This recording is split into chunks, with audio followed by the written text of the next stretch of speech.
Hi, good afternoon. Hi, good afternoon, Hi, Toby. good afternoon, Dr. Lopez. How are you? Yeah, kamusta? Good afternoon po. We're still waiting for the moderators. Sige. Okay. Si ano yung moderator, ha? Si Our moderators Randy? will be Sir Randy Oliva and Miss Marie Marciano. Okay.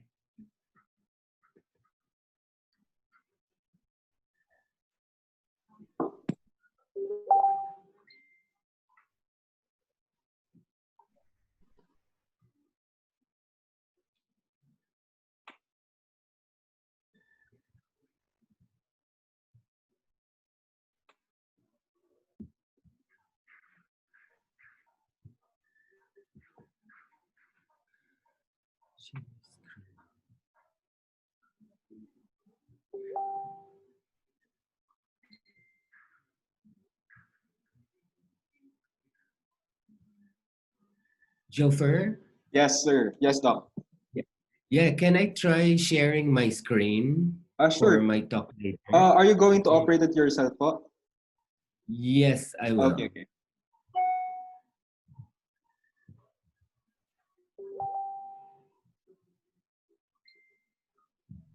But did you get a copy of my PowerPoint presentation? Yes po. I just received it earlier. Oh, okay. Because you could actually operate it. I'll just tell you when to. Sure po. Sure. Pwede naman, right? Po. What would work better, you think? Well, okay lang naman po if I operate it myself. But I think since it's your time, if you want to control it yourself, it's okay din po. Oh, okay. Okay, I just asked him to control it na lang. So, hindi ko na isipin. Sige po, okay na po.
Jofer, can you see my screen? Not yet. Not yet. Okay.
Okay, Hi, so Dr. Ma'am Tessa is Lopez. here.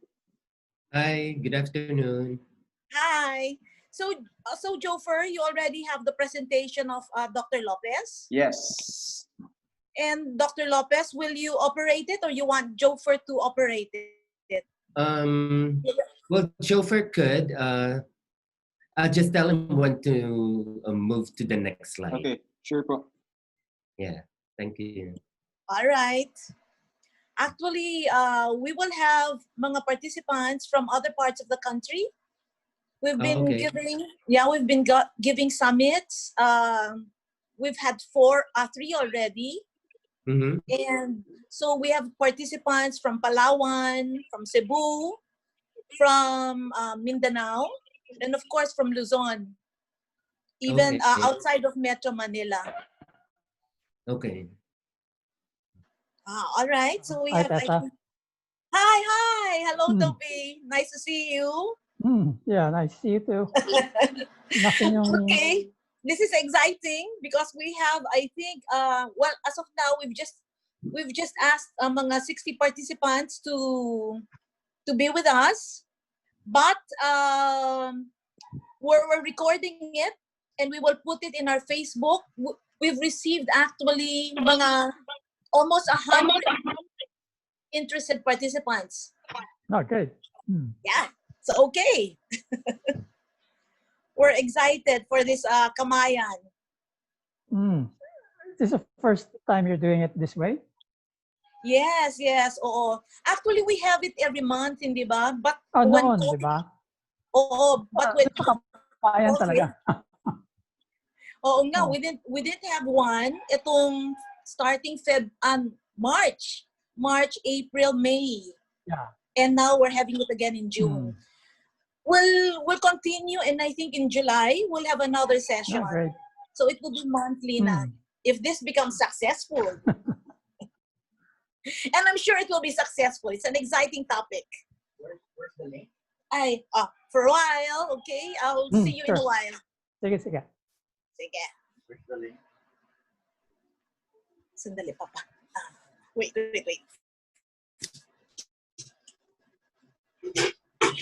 Ito.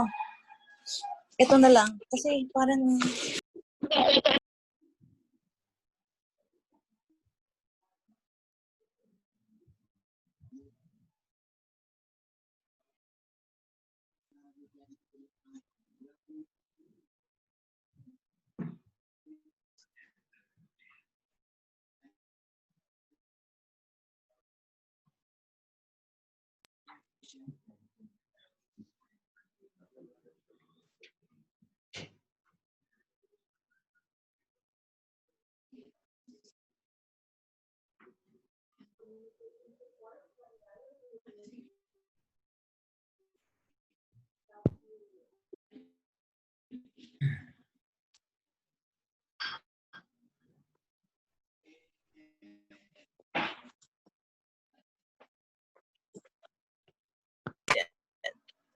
Unmute muna.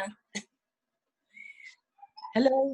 Once we start, I think everybody will be muted except for our resource speakers and our moderators. Okay.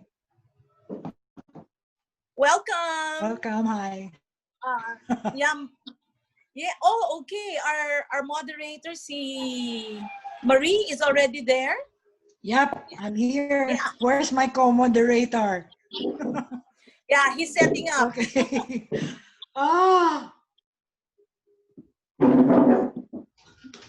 Okay, Carlo. Is Tim? Is Mark there? He will start the opening prayer. That's right. He should be there.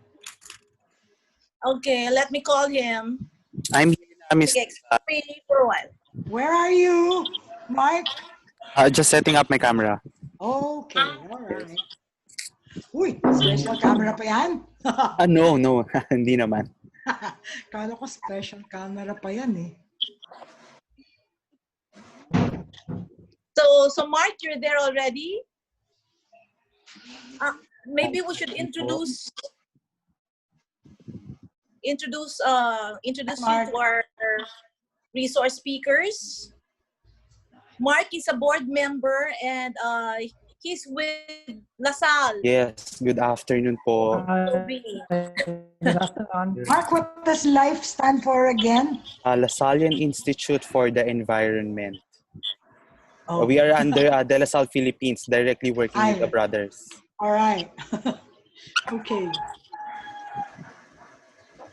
Okay, we have other participants. Later on, at the end of our webinar, we will take a snapshot of all the participants. So hang on, everyone, until the end.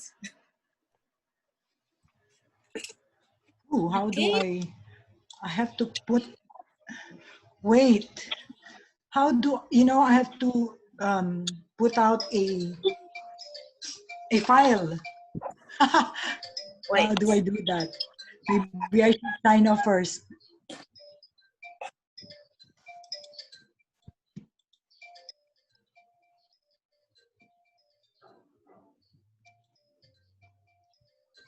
Ooh, where am I? I'm lost.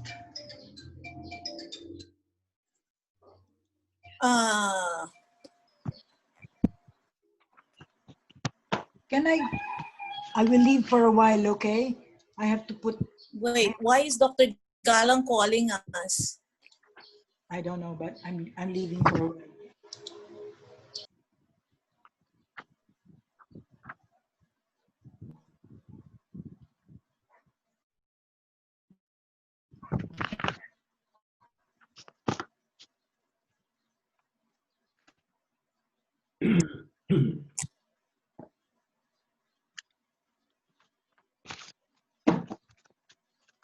Hi, everyone. I see you, Toby. Hi. Hello. Ilan na ba tayo? Kumusta, Randy? Eto, okay. Good. You're right. You're on. Nakamute Ayos, pala. ayos lang. You're at home, Tobs? Yeah. Okay. Galing. Ilan na ba tayo? We're around, we're 37 already. Okay. So mga siguro what do you suggest? We have a total of how many pre-registrants? Mga 100 plus? Wait. Actually, we're only accepting 60 since this is the first time to do this. Okay. 60, okay. But there were around 120 who pre-registered. Okay. Oh. Yeah, so maybe at halfway mark, can we start? Siguro puno na yung jeep by then? Andar na tayo? Tess, what do you say?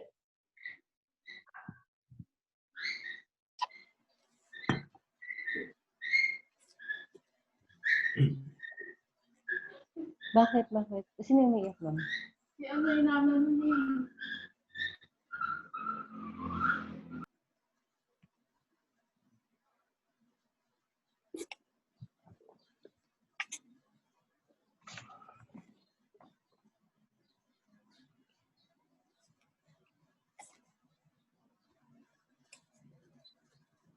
Yeah, Dr. Galang is trying to enter. So she just asked for the password. Hi, Divina. Long time no see. Okay. She's here. Good. Oh, I was mute. Hello, Toby. Tagal na. Oh. I saw Marie Cordo last year. Oh, andito siya. Oh, where are you? Sa bahay. I'm at home.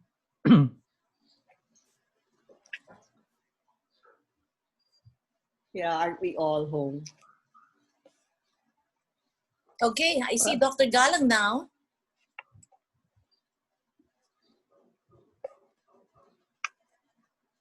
Oh my gosh, I can't hear you. Mute siguro. She's still connecting to the audio po. Okay.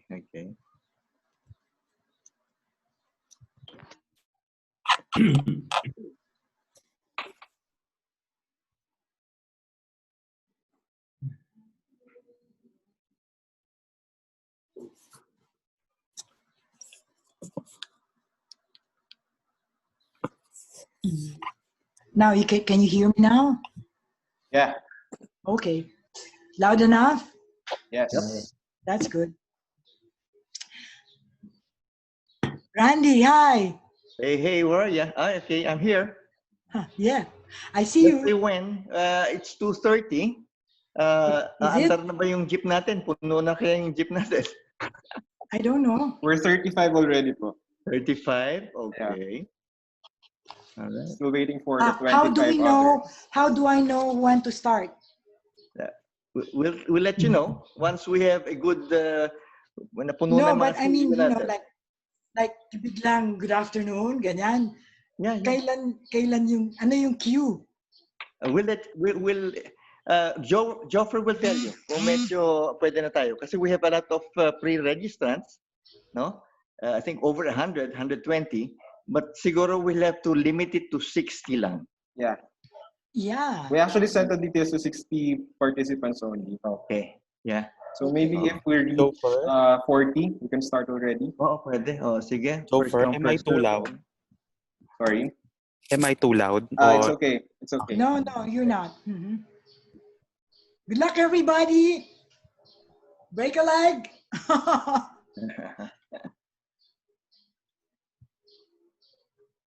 This is going to be an adventure for some of us who are relatively new That's at right. the Zoom platform, no? Well, I'm more nervous now than in the actual Kamayan, Oh. because I haven't done this for ages. May taga Kamayan ba dito?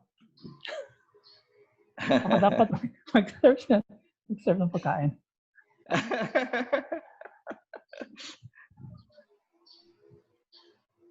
Okay. Meron ng mga messages Pumapasok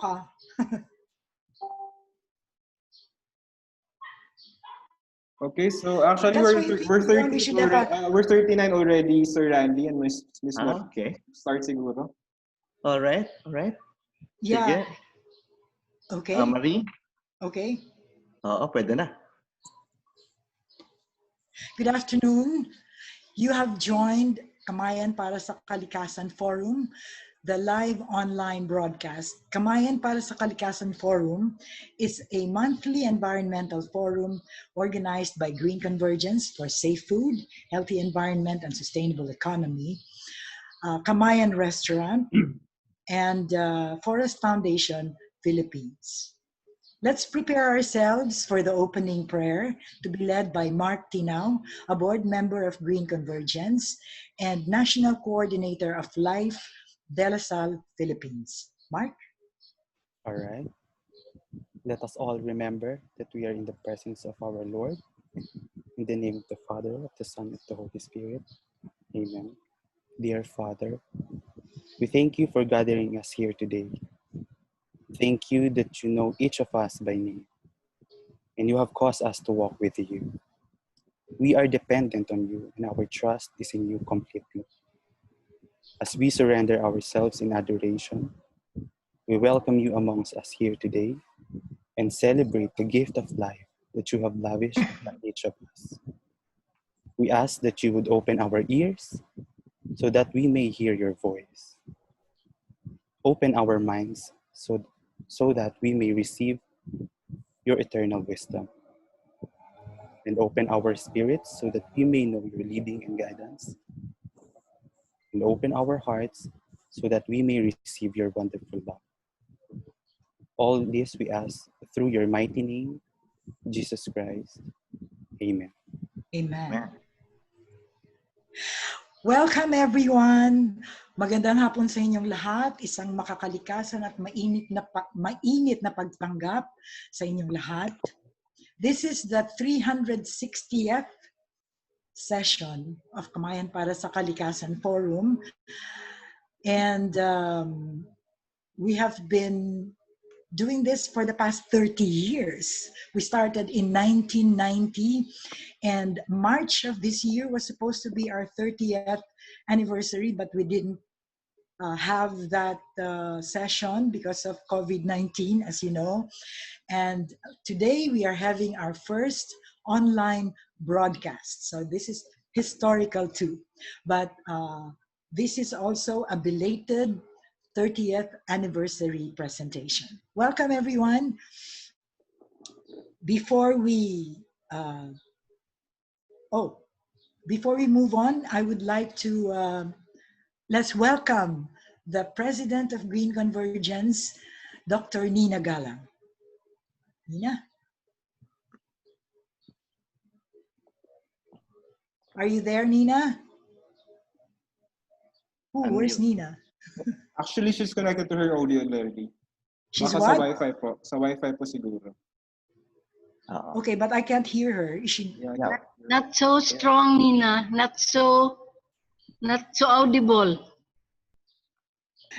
Okay, then let's see how we are going to do this. But before we bring her in, if she's not ready, I would like to talk about how we are going to proceed with the forum. We're going to do it the usual way as we do it in the restaurant, in Kamayan restaurant, with a few adjustments because we are online. So the program or the event, the forum proper is divided into 3 parts. Okay, the first part is when we listen to our resource speakers. Oh, we have such eminent speakers today, very expert, really experts in their field, and I'm sure you're going to love hearing them. So that's the first part. We listen to them, but no questions will be entertained at this time. Participants are requested to take down your questions so that you will not forget. You will ask them in the second portion. Questions will be taken one after the other, and the answers will not be given immediately, but will have to wait until the third portion, which is when all the answers to all the questions will be given. Okay? So that we know what to expect. So I hope that's clear. No questions will be entertained on the first part, in the first part. Second part will be purely questions. So is Nina ready now? Hello, Nina, are you ready? We are ready. Okay, I can hear you actually. But it's Yeah, I can too hear her, loud. but it's rather faint. Yeah. Can you raise the volume, Nina, of your laptop or? Joffer might be able to raise the volume. No, actually, it's on her app po. Wi-Fi na. Yeah. Wi-Fi niya. It's a Wi-Fi problem. Could be. So, okay, our topic for today is addressing the challenges of COVID-19 the ecological way. And Dr. Nina Galang is president of Green Convergence, the organizer of this forum, was supposed to give the formal welcome to all of you, to talk about what are the challenges, maybe, that challenges of COVID-19 that we can address naturally, the ecological way. And this is what our resource speakers will talk about. We know this is a very big problem. We are all affected. It's worldwide. It's not just the Philippines. So we have to learn all that we can about it. And that's what we're going to do today. Okay? Before I proceed, oh, by the way, I haven't introduced myself. I am Marie Marciano, Vice President of Green Convergence, and I would like to introduce my co-moderator, Mr. Randy Oliva. Hi, Randy. Hi, all. Say something. Hello, hello. This is going to be our first Zoom meeting. No? Kamayan Para Sa Kalikasan on Zoom. It's a brand new platform where it's going to be an adventure for some of us who have never gone through a Zoom teleconference yet, but we'll have fun for sure. Yes. Be patient. This is our first broadcast. So let's just have fun, okay? Before we introduce our guests, we would like to introduce the house rules to be given by Randy. All right. So everybody, Marie already gave the program flow. No? Everybody who have been around with us during the past Kamayan Para Sa Kalikasan are familiar. They are familiar with that flow. But since, like I said, it's the first time that we're doing it on Zoom, on an online platform, we will have to have house rules, no?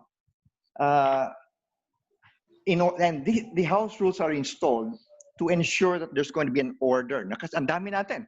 We'll probably get past 60, no? Or hopefully 60 participants, and it's going to be messy if walang house rules. That's Number right. one house rule would be all participants' audios will have to be muted while the speakers are talking or making their presentation. So we will shut off all distracting noise, yung pagtitilaok ng manok ng kapitbahay, yung aso, kung may nagtatahol, no? All these things or comments will be prohibited until the open forum. Okay? The participants will be allowed to speak during the open forum. Okay?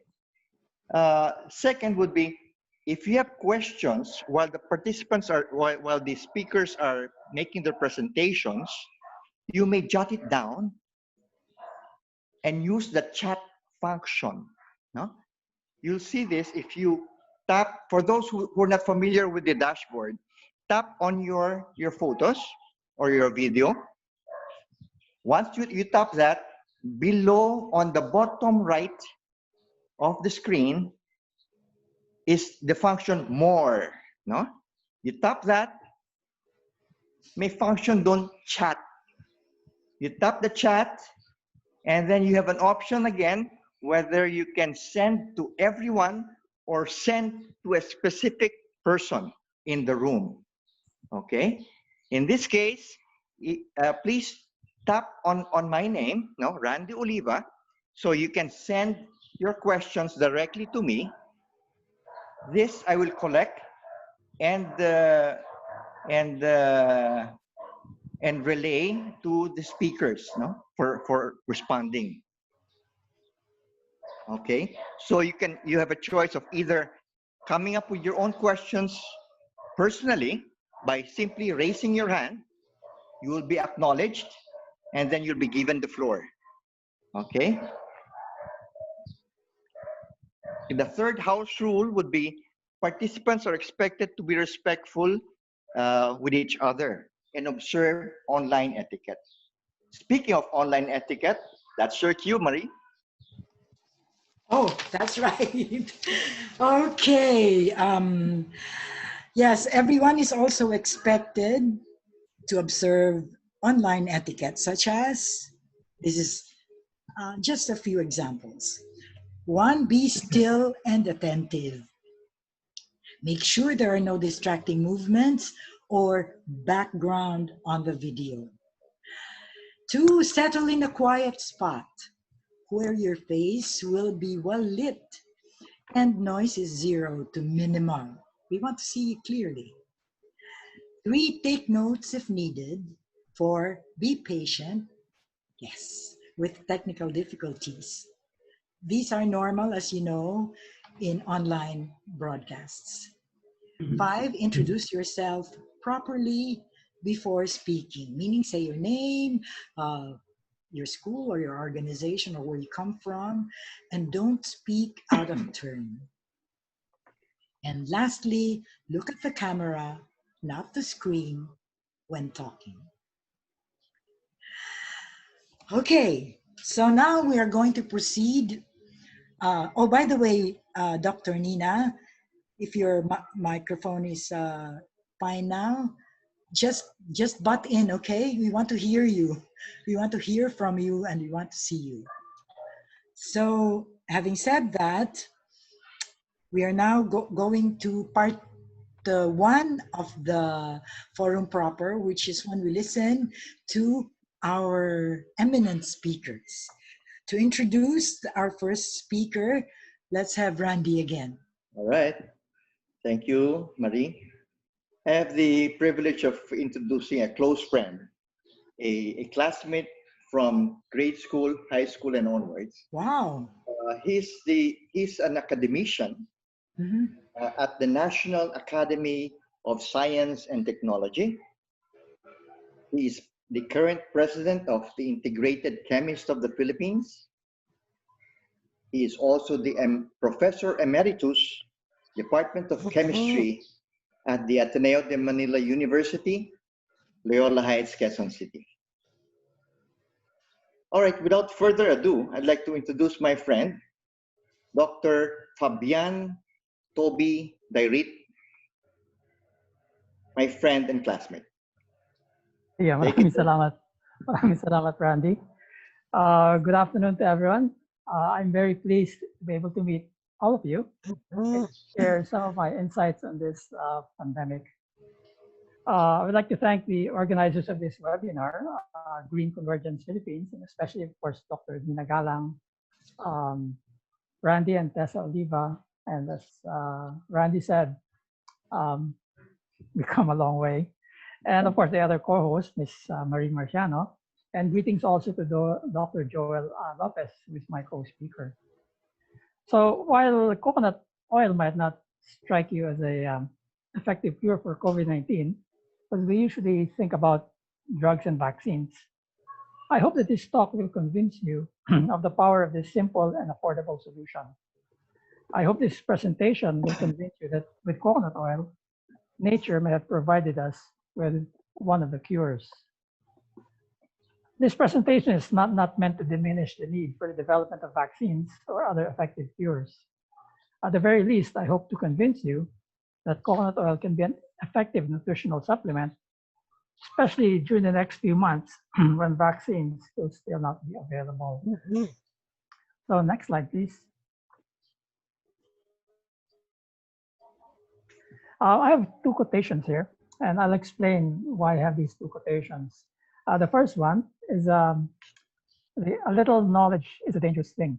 It's sort of not exactly those words, but very similar to it.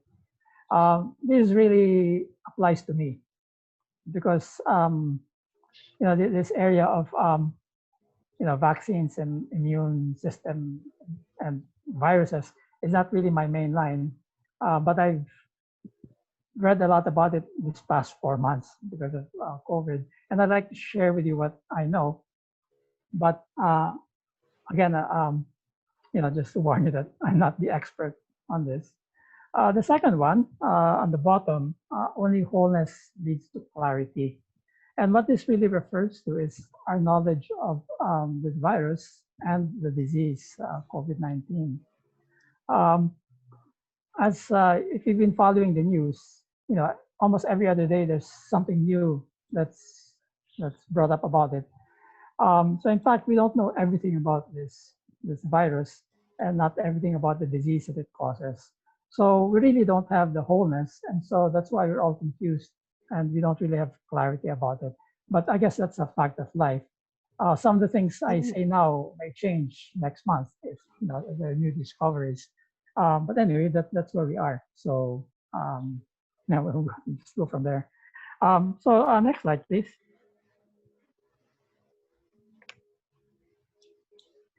This is the article that started it all, January 31, 2020. So it's almost 4 months ago, 4.5 months ago. The news about the Wuhan virus started coming out early January, and it was becoming clear then that this would be a big a pandemic.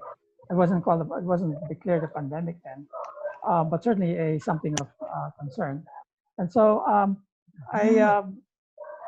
I'd done quite a bit of readings on coconut. So I went back to the literature and looked up what was known about coconut then. And I consulted also with Dr. Mary Newport, who's an American medical doctor, a pediatrician, who used coconut oil for Alzheimer's. And so we collaborated and put together this article, which we put up on the social media. Basically, it is a review of what was known about coconut oil and its antiviral properties. And while we were not promising a cure, we said that coconut oil has potential to be a cure. And it picked up a lot of interest. And so, one thing led to another, and this is where we are now. But since then, I've learned new things about coconut, which were not mentioned in this article. So next slide, please. So this is the outline. I'll talk about the virus, SARS-CoV-2, and the disease, COVID-19, and then talk a little about coconut oil, the potential of coconut oil against the virus, and then how we can survive the disease. Okay, next slide. So, well, just to bring everyone to the same page.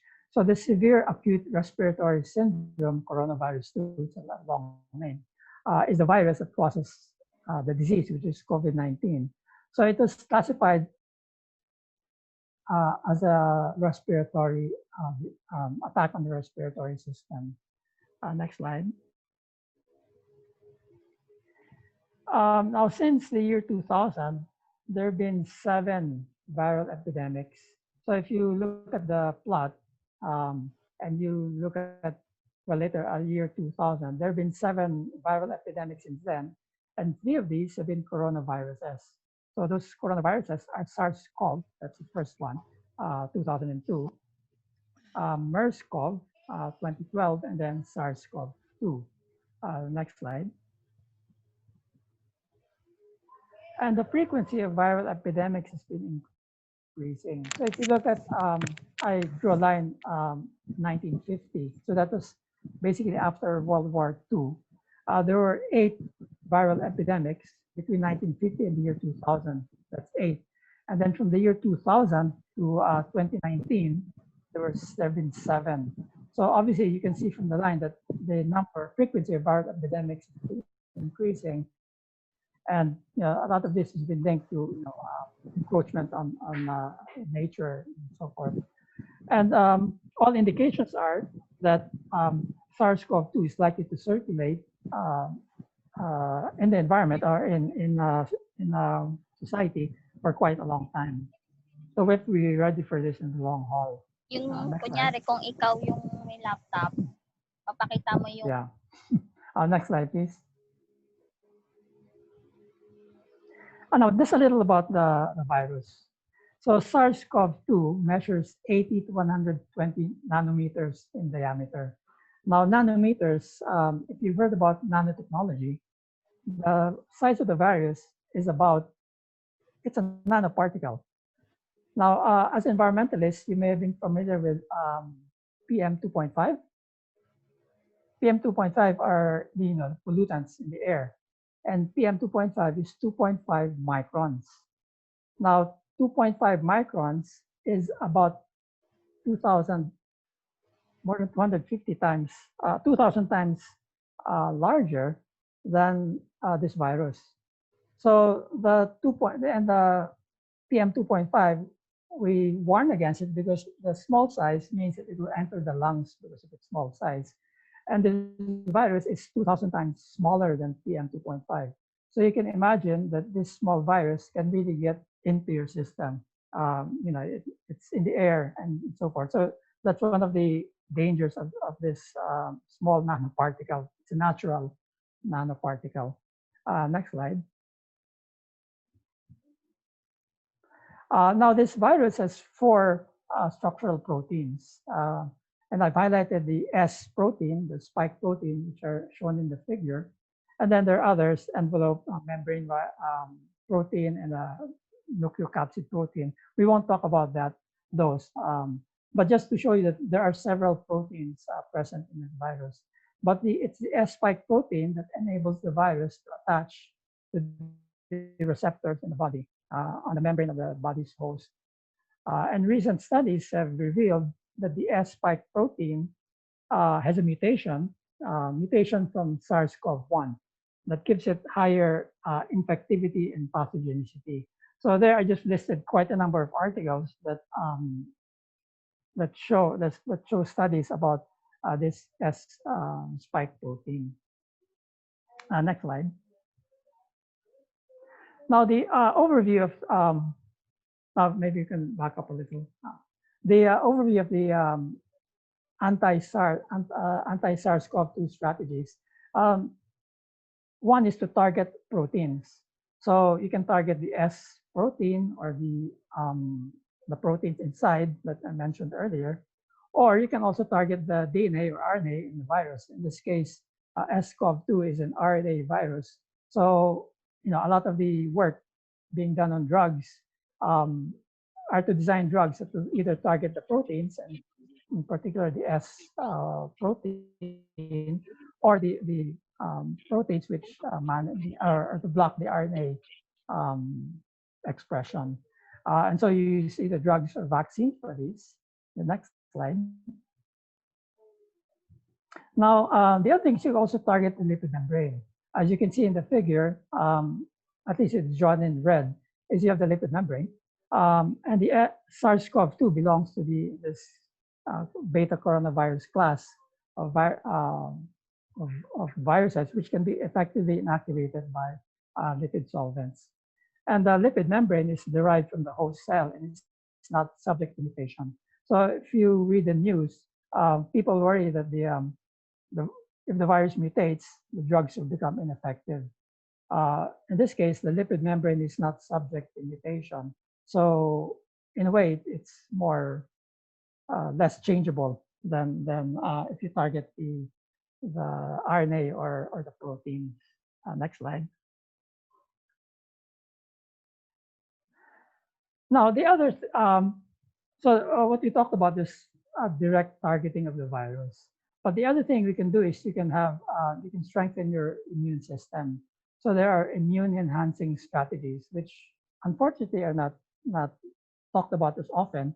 And these include having a healthy lifestyle, so diet, exercise, wellness, taking some key vitamins and minerals, vitamin C especially, and vitamin D, minerals, zinc is also mentioned. And of course, what we'll talk about in this presentation is coconut oil. So next slide.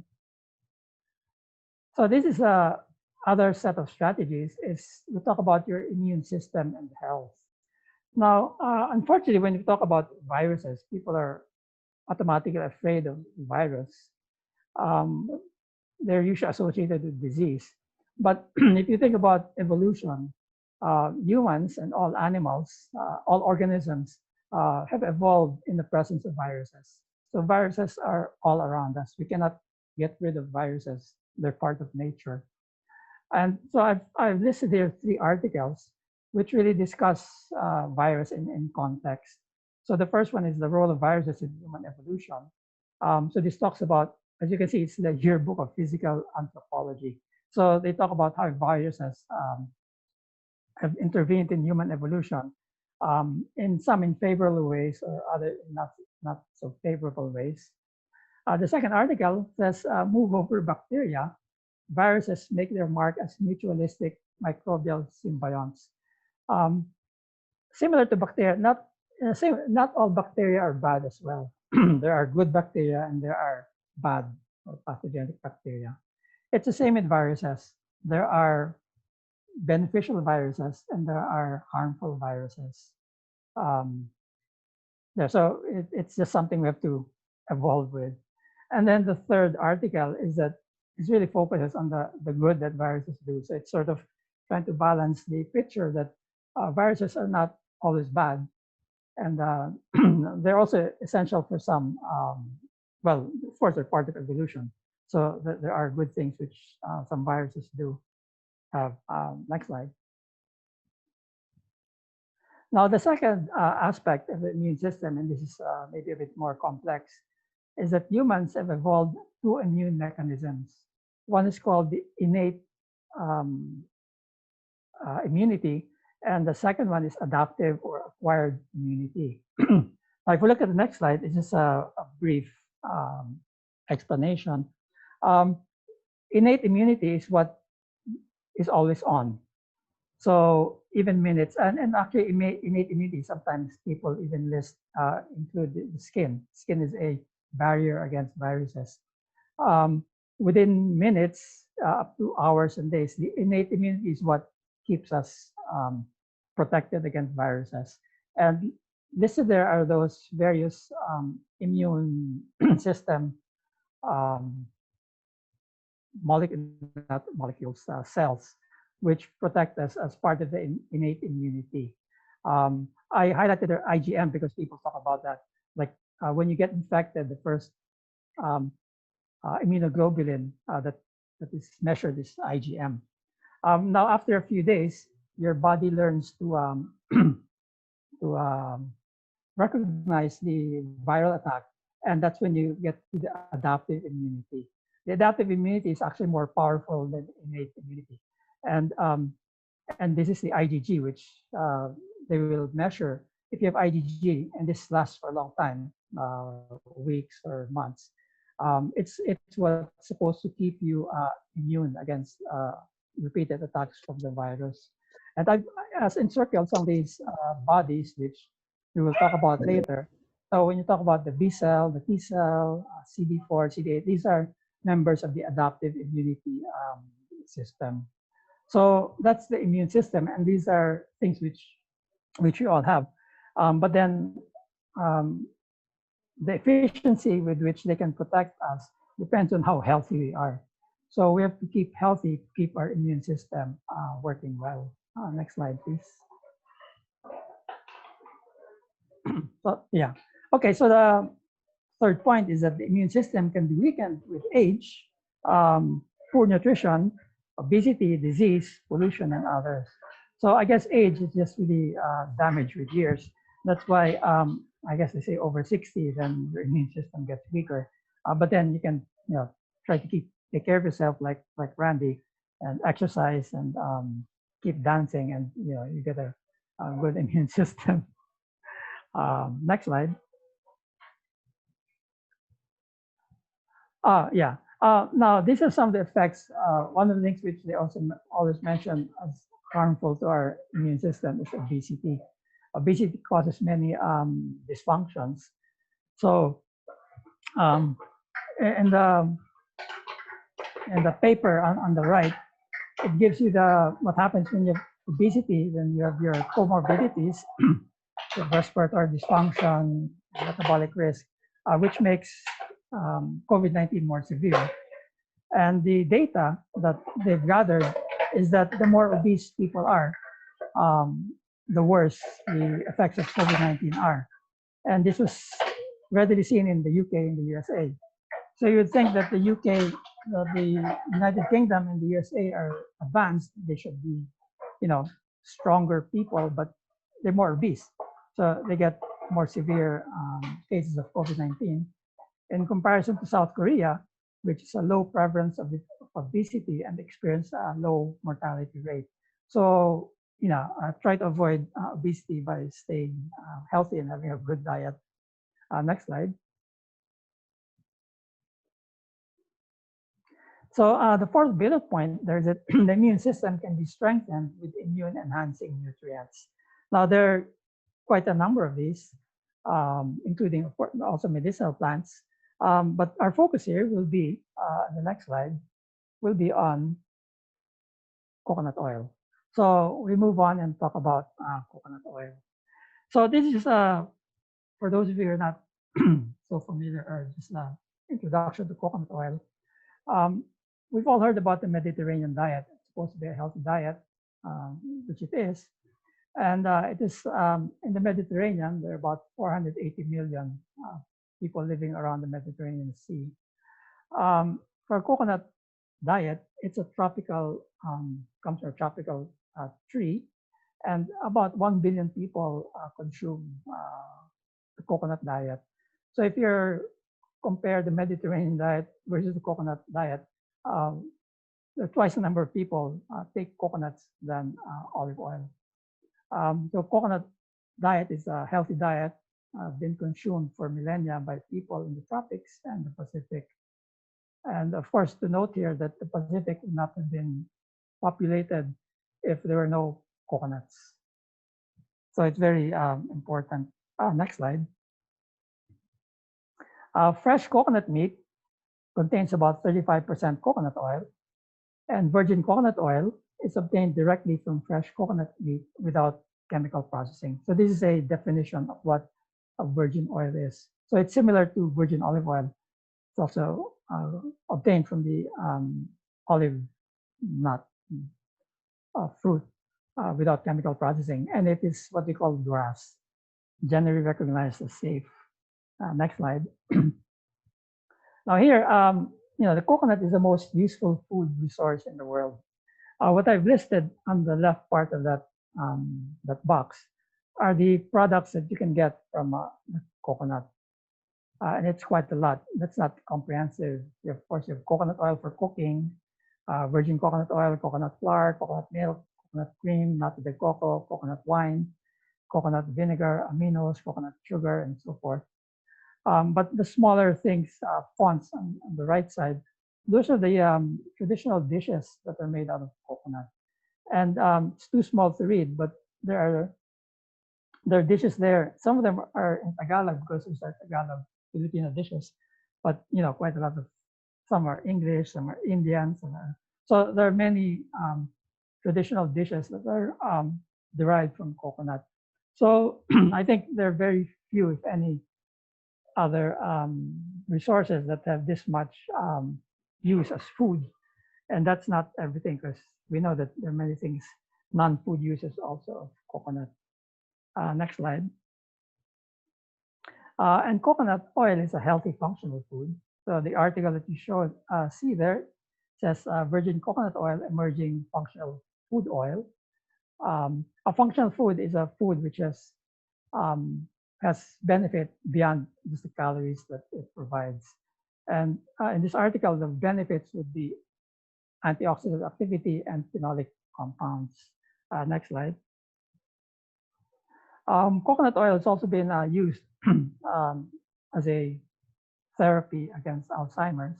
And this article highlights that medium chain fatty acids and phenols from virgin coconut oil are potential treatment for Alzheimer's disease. Next slide. Coconut oil has antiviral and antibacterial properties due to the compounds that are shown there, monolaurin and lauric acid. Now, if you can read the title of this article, it says glycerol monolaurate, which is the same as monolaurin, inhibits Candida and Gardnerella vaginalis in vitro and in vivo, but not lactobacillus. Now, those two bacteria mentioned in the title are pathogenic bacteria or harmful bacteria, and lactobacillus is a beneficial bacteria. So it appears that monolaurin is able to inhibit bad bacteria and does not inhibit good bacteria. And this is something that we should study further. Next slide. So let's go to the how coconut oil might work against SARS-CoV-2. Next slide. So how does coconut oil become antiviral? Well, the oil itself is not antiviral. You have to ingest it, and you have enzymes in the body that will release the active compounds. And if you look at the next slide, the compounds that we're talking about would be monolaurin and lauric acid. So these are two of the antiviral, antibacterial compounds, although there are more. And coconut oil is about 50% lauric acid. So almost half the weight of the coconut oil would be due to lauric acid. So, so coconut oil is in a sense packed with compounds which are antiviral and antibacterial. And you have another compound there, capric acid, which is also antibacterial and antiviral. Next slide. Now, these are the two mechanisms which are directly antiviral, and these are from in vitro studies. In vitro studies means they're done in the test tube. So this is more or less theoretical. Ideally, you still go to human studies, but this sort of, you're able to propose some mechanisms from in vitro studies. So the two mechanisms are, one, it disintegrates the viral membrane, and second, it can inhibit the maturation of the virus when it enters the cell. Next slide. So there's an outside cell mechanism and an inside cell. Now this is just one article which I cited, where in this case monolarin can disintegrate the viral membrane. So you have three images there. Image A is the control, so that's the reference. And then image B and C are two preparations with monolarin, and you can see that the membranes have disintegrated in the presence of monolarin. So in this study by Holzer and Kabara in 1982, so it's quite a while ago, we showed that monolarin reduced infectivity, or the ability to infect, of 14 human envelope viruses in cell culture, so in vitro, by over 99%. And monolarin acted by disintegrating the virus envelope. Next slide. So we talk about disintegrating the virus envelope. The virus envelope is more like the lipid membrane that you see in the middle of this slide. It's a lipid bilayer, and it separates the outside from the inside of the virus. And the compounds of coconut oil, that's lauric acid on the left, C12 and monolarin, behave almost like surfactants. And what they do is that they destroy the lipid membrane. They disrupt it. This is more of a physicochemical phenomenon. Next slide.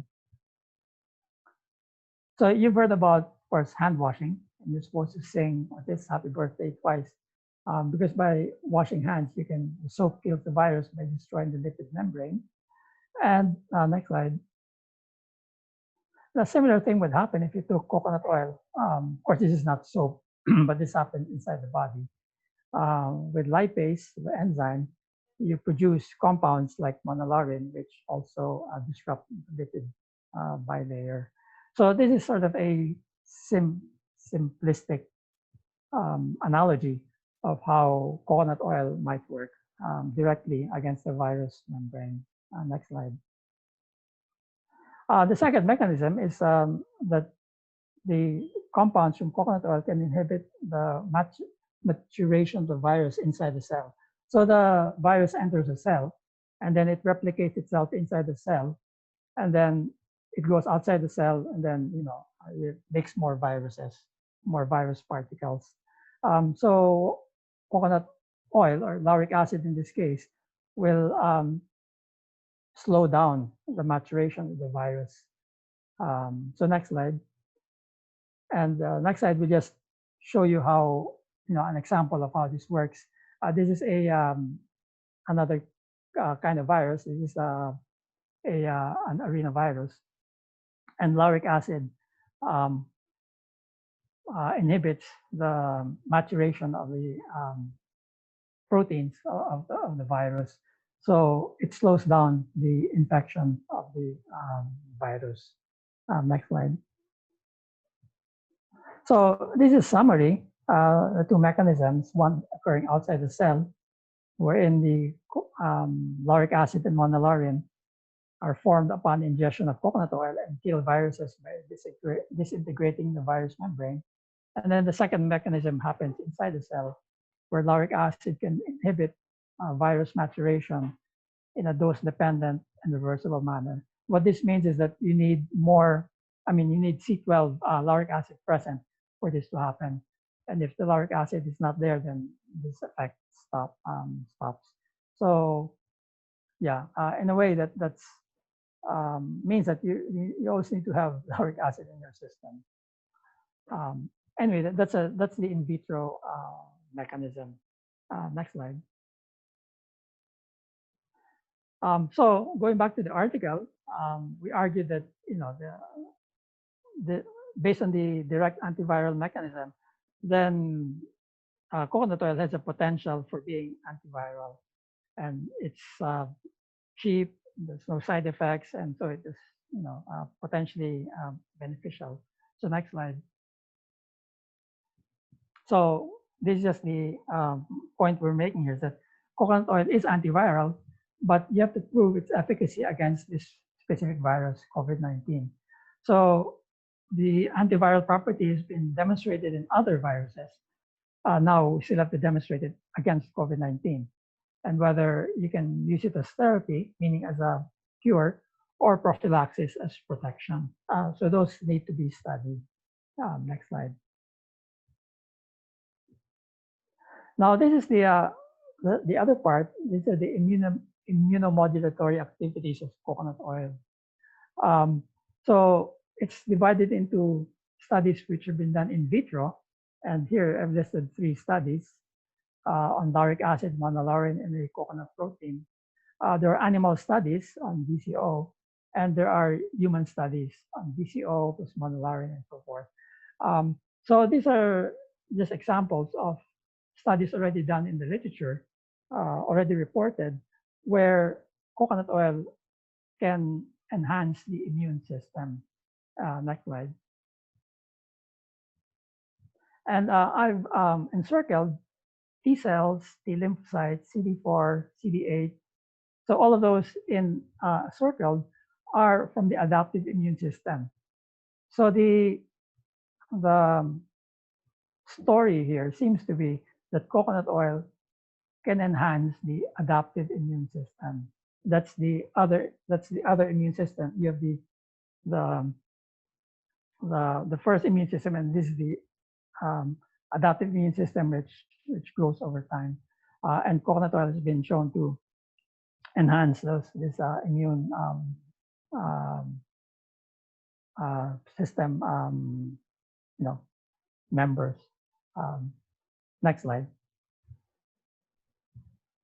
So, in summary, the potential of coconut oil against the novel coronavirus, is twofold. One is direct antiviral activity, and the second is strengthening of the immune system.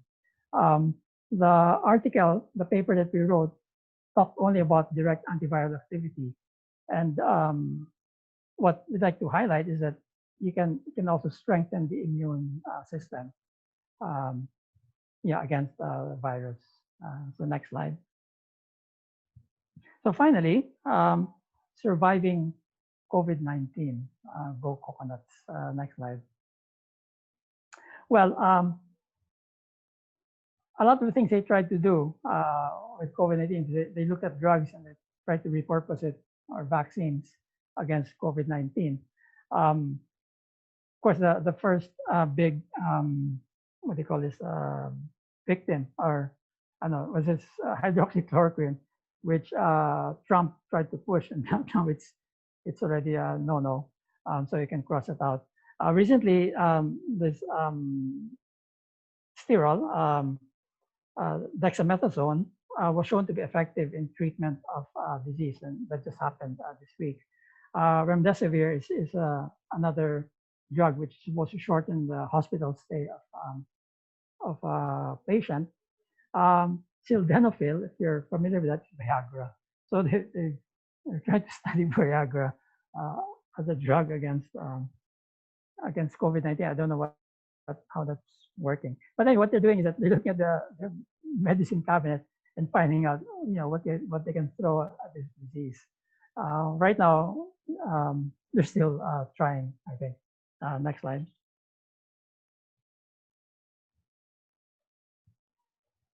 Yeah. Now, COVID-19 is a global disease. And so we need appropriate solutions for the ones that would need it most. This is the bottom of the pyramid. So this article from SciDevNet says build diverse food systems for post-COVID-19 world. So, and said that you have to enhance nutrition to build up the immune system. So this becomes very important. especially for the poor people. Next slide. We have to keep our focus on sustainable development goals. The SDGs have been sidelined. You know, the attention to them has been sidelined because of COVID-19, but we really have to go back to them. And if you look at those first three SDGs,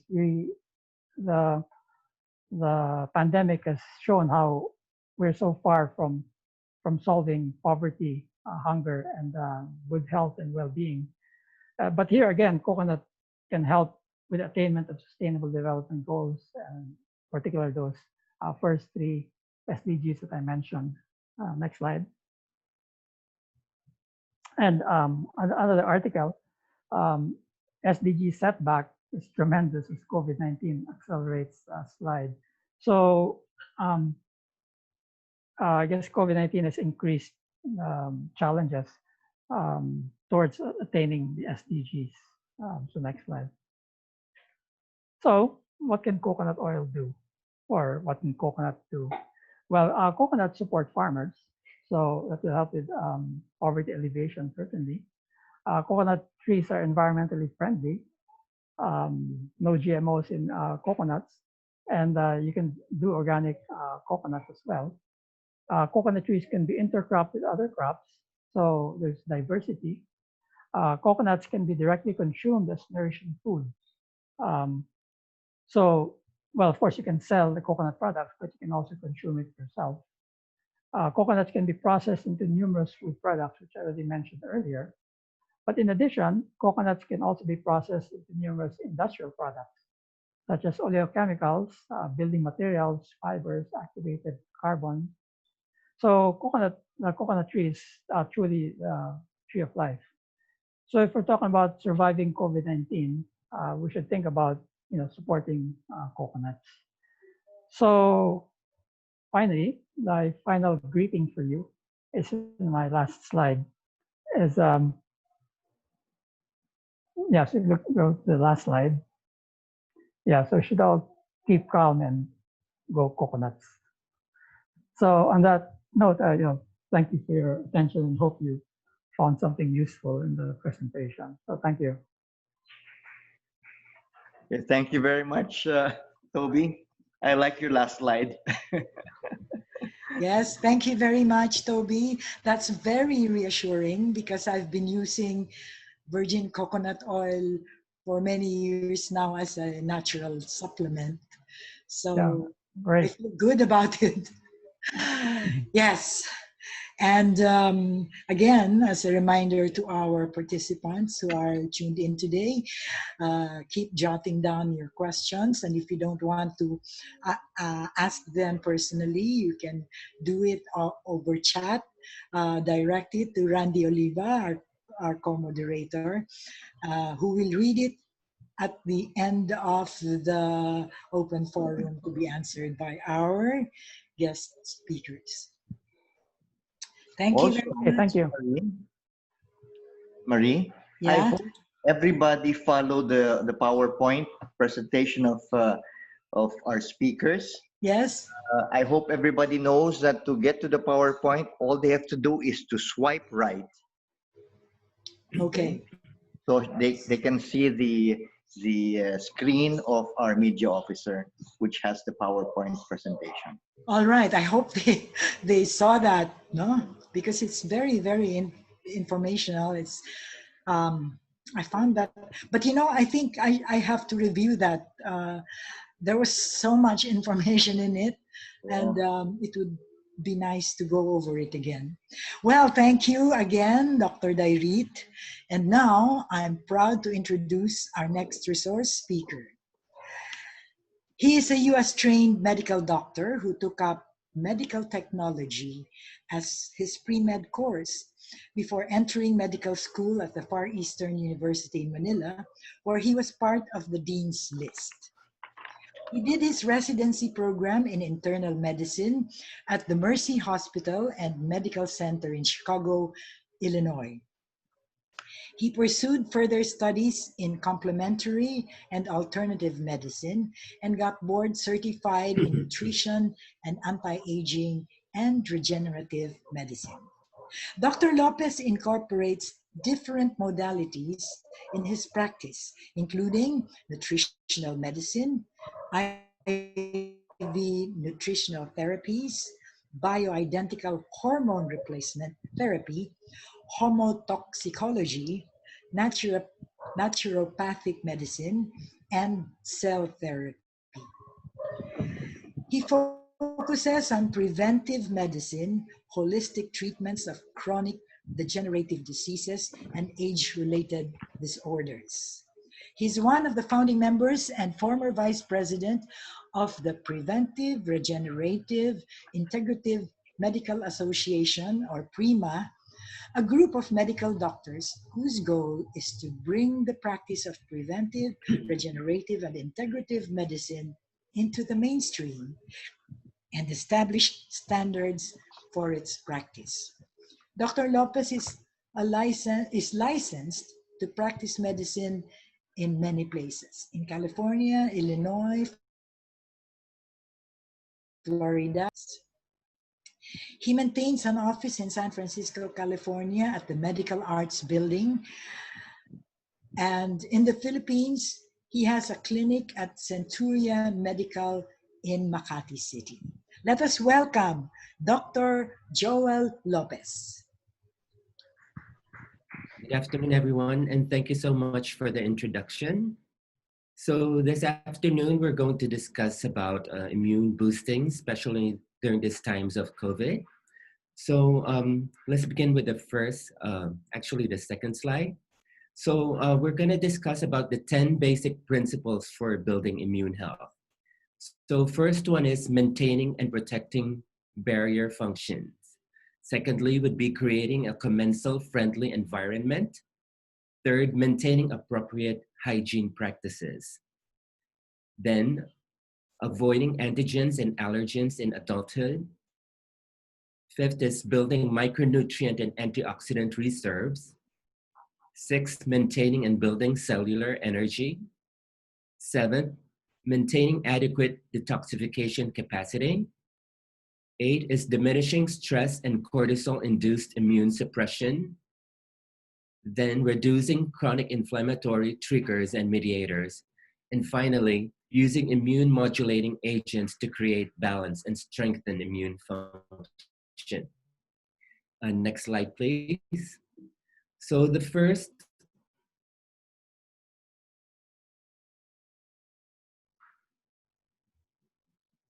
one would be maintaining and protecting barrier functions.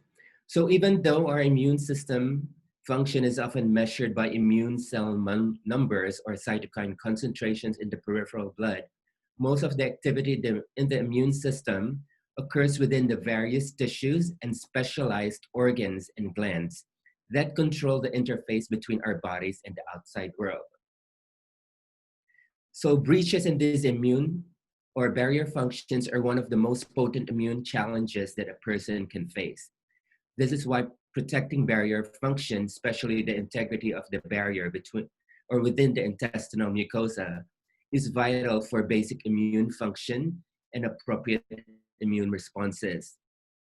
Understanding the integrity of the gut mucosa is one of the hallmarks of functional medicine, where heal the gut first has become a common theme. So basically, the first principle is basically improving your barrier function. And this barrier function includes our skin and our mucous membranes. So this is basically what divides the internal environment from the environment that we are exposed to. So it's really important that we focus on the integrity of this barrier function. So next slide, please.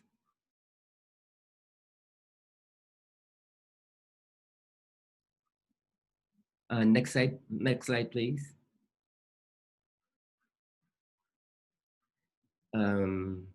Hold on a second.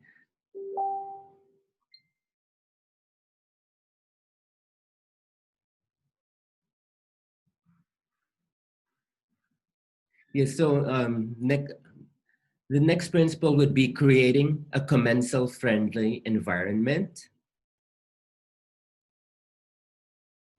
So this support mechanism is closely related with barrier function, as friendly commensal organisms reside almost exclusively in the skin and mucosal membranes. An environment that allows for the proper number and type of commensal organisms and is unfriendly to most harmful organisms is important for overall health and vital for proper immune function. Because so much of the immune system resides in the GI tract, the training and maturation of the immune system cells is dependent on the interaction with commensal organisms within the gut microbiota. So basically, it's really important to know that most of our immune system, at least 75% of it, is actually found in our gut. So it's really important to take care of it. Most of us take of it for granted, but actually most of our immune system actually resides in the gut. So the next one is maintaining appropriate hygiene practices. So in the historic battle between human health and infectious diseases stands the appropriate role of personal and community hygiene practices.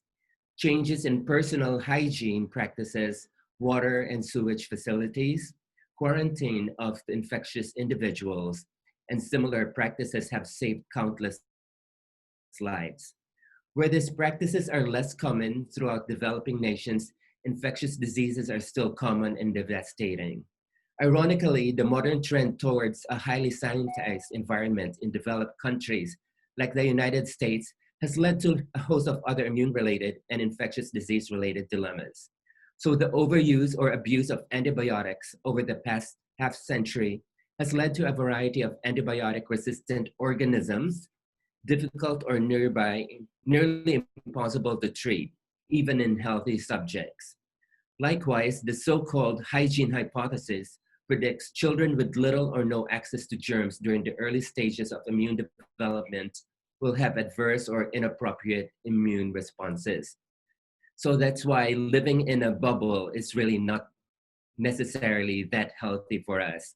So notice that during the COVID time, more people are using a lot of disinfectants. But if you use, let's say, a lot of alcohol, like applied on your skin too much, it would actually destroy the microbiome, rendering more people to become more susceptible to skin infections. That's why moderation is always key. Next thing is avoiding antigens and allergens in adulthood. This advice appears basic, but it is fundamentally associated with the phenomenon of immune system aging known as immunosenescence. As we age, our immune system appears less able to adapt new strategies when encountering new antigens, and it appears to be more vulnerable to immune-related disorders. The elderly seems to be especially vulnerable to seasonal infectious agents, chronic inflammatory diseases, and of course, malignantly transformed cells not removed by the immune system before multiplying. And actually, there are many ways to build a stronger immune system or immune response and increase the metabolic reserve our immune system relies on every day. However, it is clear that avoiding unnecessary exposure or purposefully avoiding antigens and allergens may be a prudent way to stay healthy and avoid episodes of critical illness. While the hygiene hypothesis explained the need for appropriate antigen or allergen exposure in children, this is not a strategy for improving immune health in the elderly. Next thing is building micronutrient and antioxidant reserve. One of the hallmarks of modern nutrition is that the connection between specific nutrient deficiencies and disease susceptibility.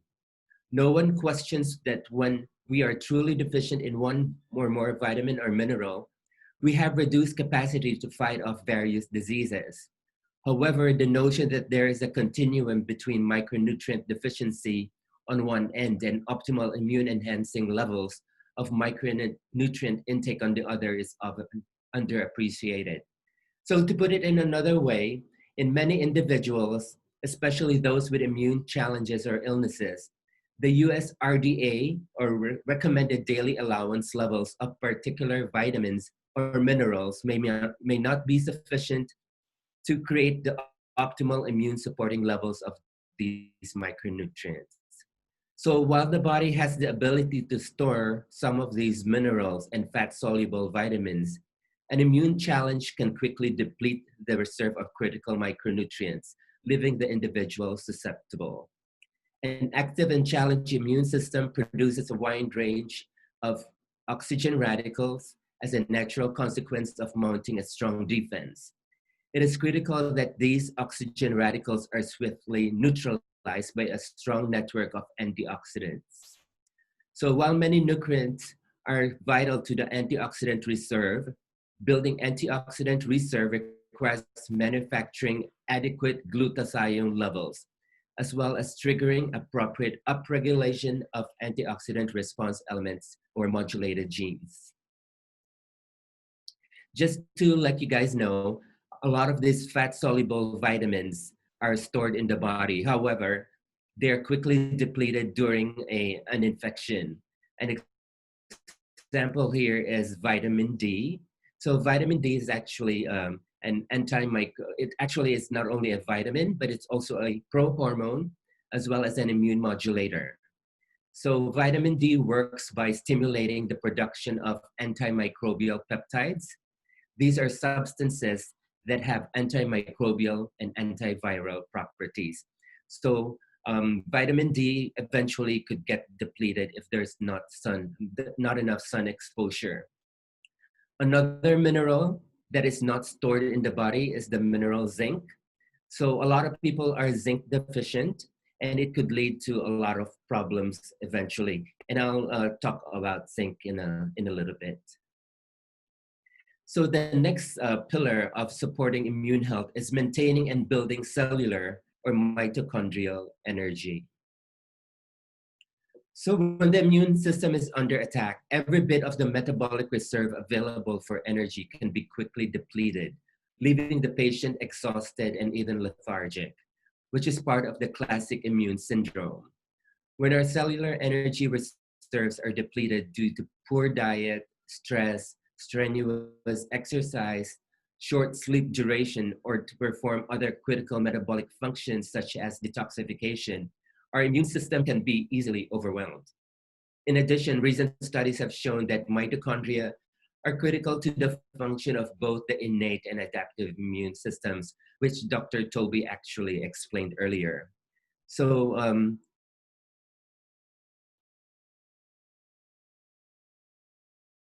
the next pillar would be maintaining an adequate detoxification capacity. So this is another important area of metabolic reserve that directly impacts immune function. When liver function and detoxification capacity are functioning appropriately, removing exogenous and endogenous toxins, a significant burden is removed from internal immune and GI functions. However, slow or incomplete detoxification allows for cell damage and GI irritation that can exacerbate immune system inflammatory responses, deplete nutrient resources, and create opportunities for additional immune-related vulnerabilities.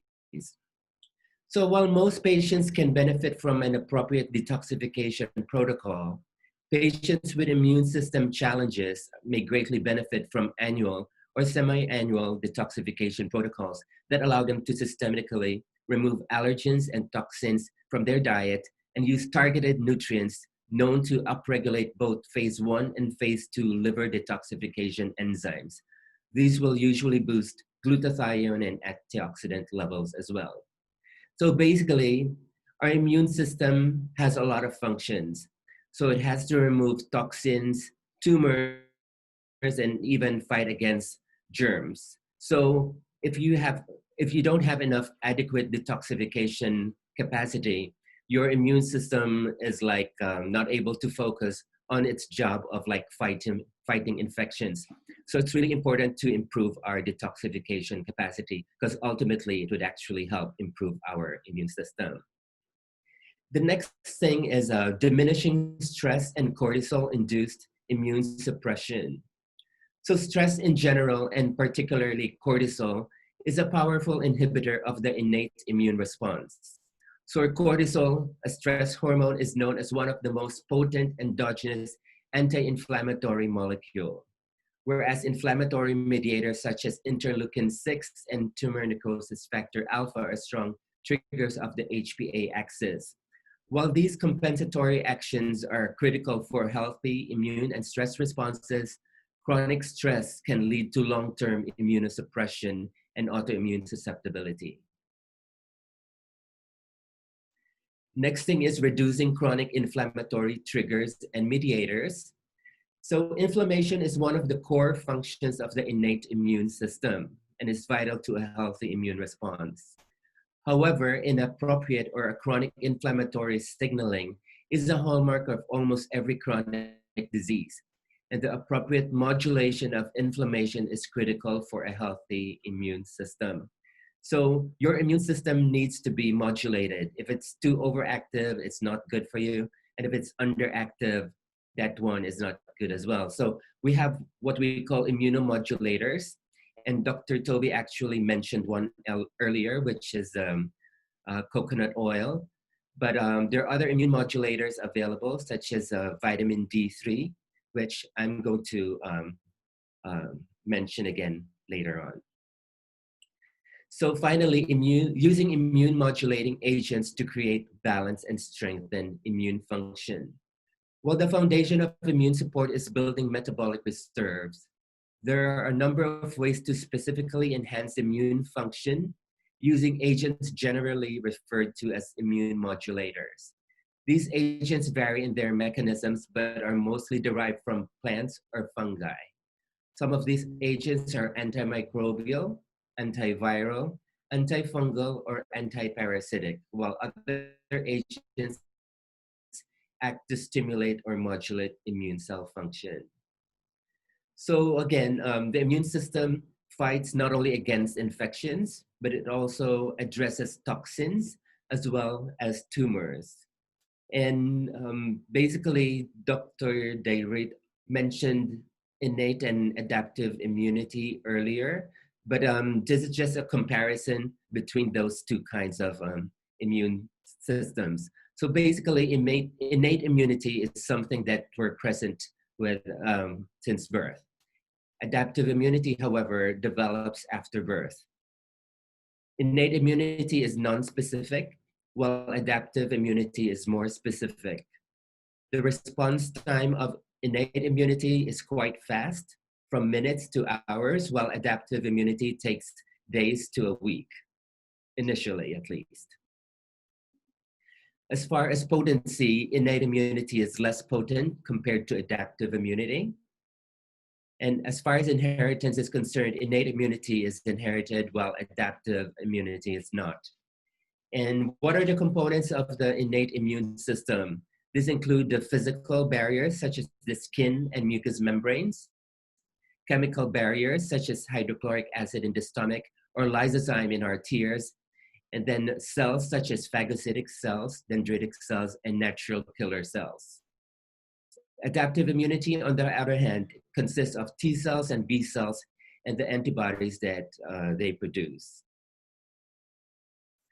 So factors affecting immunity. So let's start with number one, chronic sleep deprivation. So ideally, we should sleep for at least 7.5 hours per day. So if a person's having problems with sleeping, they could actually incorporate certain remedies such as magnesium or melatonin. These are things that could actually help boost the immune system. Melatonin per se is an immune modulator besides being a sleep aid and an antioxidant. So lack of physical exercise also contributes to a lowered immune system. So what do you do about this? what you need to do is get regular and varied physical exercise. And by the way, there has to be moderation as far as exercise is concerned as well. Too much exercise could be an immune suppressant. So therefore, we need to exercise moderately. Then a poor diet would actually also lower immune system. So it's really important to get adequate but not excessive energy supply. Again, moderation when you eat. Optimal intake of micronutrients, particularly vitamins A, D, B6, zinc, and selenium, and optimal intake of antioxidants such as vitamin C. And then as far as chronic stress, we discussed earlier how chronic stress could actually suppress the immune system. And what do you do about it? So some people may do deep breathing exercises or pranayama in the Ayurvedic tradition. Some people just get sufficient rest and relaxation. Others do meditation, and others listen to relaxing music. And then others, of course, they do get massages on a regular basis. And there are those who do shopping, which may not be a healthy habit to do at this point. So lack of social contacts could also suppress the immune system. So what do you do about it? So again, family, being around family is really important. But in this times of lockdowns, good thing that we have this Zoom and Skype meetings that is actually able to help with our immune system. And it's really important not to social distance, but physical distancing may be important at this point. So frequent negative thoughts could also suppress the immune system. So what do you do about it? General fun and humor would be really helpful.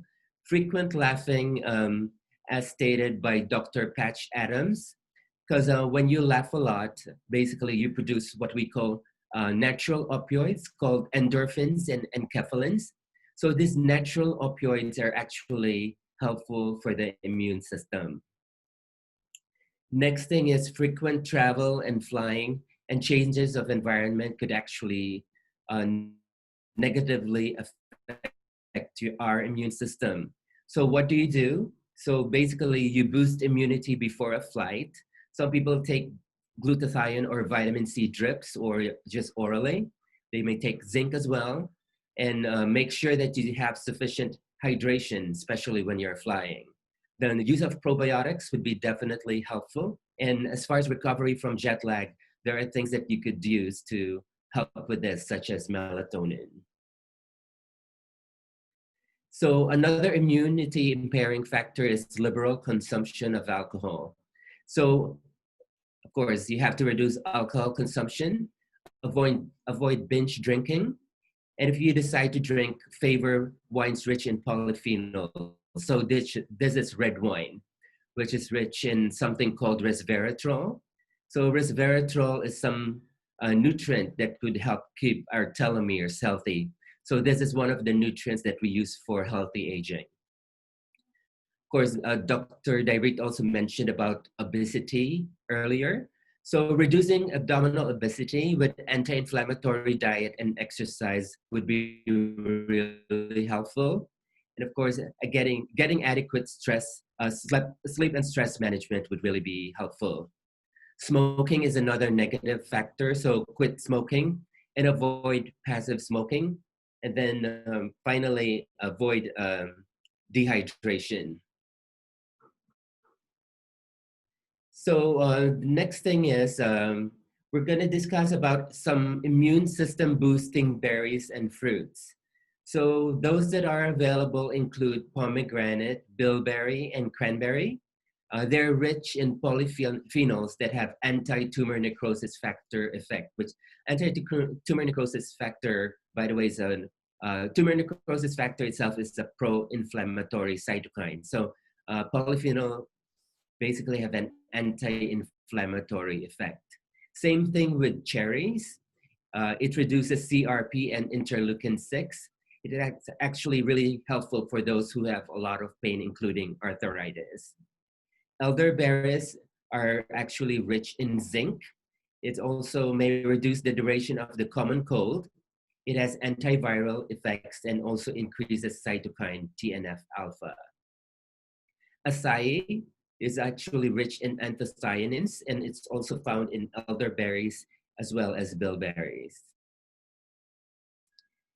Then immune system boosting medicinal plants include turmeric as well as ginger. In the Philippine tradition, we have something called salabat. So salabat actually helps decrease oxidative stress. So it has an antioxidant benefit basically. It also inhibits prostaglandin synthesis and lowers the levels of several inflammatory cytokines such as IL-1, tumor necrosis factor alpha, and IL-8 in the blood. So basically, both of these have anti-inflammatory and analgesic effects. Other immune system boosting plants include green tea, cacao, garlic, ginseng, and noto ginseng. And then in the States, we use a lot of something called echinacea.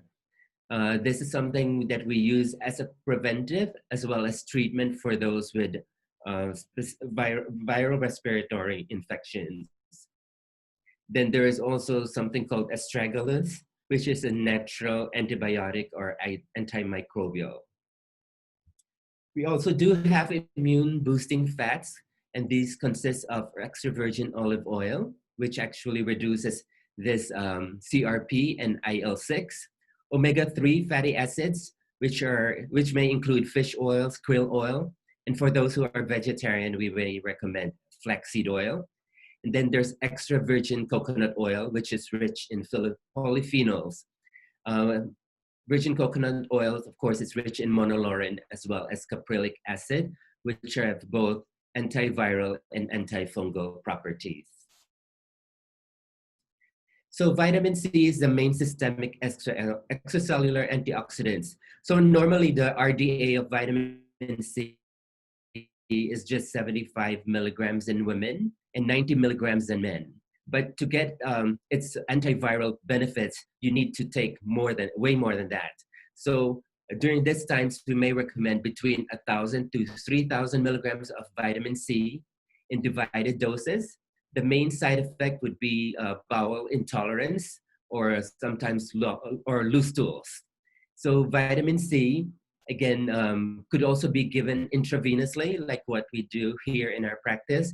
However, we recommend that you have your doctor check your kidney function first if you're gonna do really high doses of vitamin C. Vitamin C also has anti-tumoral effects, just FYI. Other immune system boosting dietary supplements include vitamin E, which actually supports the function of your T cells, a part of your adaptive immune system.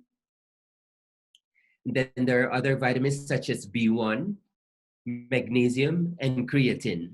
Creatine is quite popular among bodybuilders, by the way. Other immune system boosting dietary supplements include selenium, which is helpful in the production of glutathione. By the way, glutathione is popular in Asian countries for those who want to have some of its whitening properties. But selenium or glutathione in general is actually a great antioxidant as well as a natural detoxifier. Vitamin B3 or niacin is also important for the biosynthesis of NAD. It's been known to fight against certain infections such as HIV as well as tuberculosis. CoQ10 helps in the production of energy. So since during infectious episodes, our white blood cells are really active, and it really relies on the supply of nutrients such as CoQ10 or macronutrients such as protein for energy supply.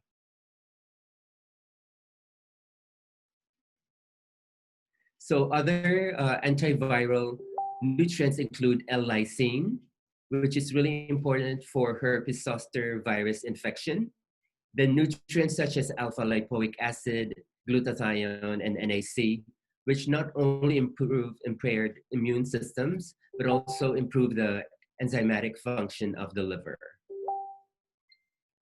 Probiotics, of course, I did mention this earlier, but it's actually beneficial because probiotics also produce natural antibiotics. It actually is what keeps the yeast in place. Probiotics need to be taken after a course of antibiotics. And then vitamin D, I did mention this briefly earlier. Vitamin D, again, is not only a vitamin, but it's also a prohormone and an immune modulator. So it's essential in the production of CAMPs, which have antiviral and antimicrobial properties. And besides the sunlight, you could also get it from dietary supplements, especially now that at least most people are still in a lockdown. People could also get it from fatty fish, such as salmon and sardines, and also cod liver oil. And then there's zinc. Zinc, by the way, is involved in more than 300 enzymatic reactions in the body. And zinc, by the way, is important for at least hindering viral replication as well as the transcription of viral RNA. This zinc is actually being used in several protocols by forward-thinking or open-minded doctors who use the anti-malarials hydroxychloroquine as well as the antibiotic azithromycin in the fight against COVID. However, for those who don't want to use synthetic forms of what we call zinc ionophores, they could actually use something called quercetin. So quercetin is a nutrient or a bioflavonoid that is not only an anti-inflammatory, it's an antihistamine, and as I mentioned earlier, it's also a zinc ionophore. What it does is that it facilitates the entry of zinc into your cells, where it does its job of preventing viral replication as well as transcription of viral RNA. So this ends my talk for today. And if you do have any questions later, I'll be on standby. Thank you so much.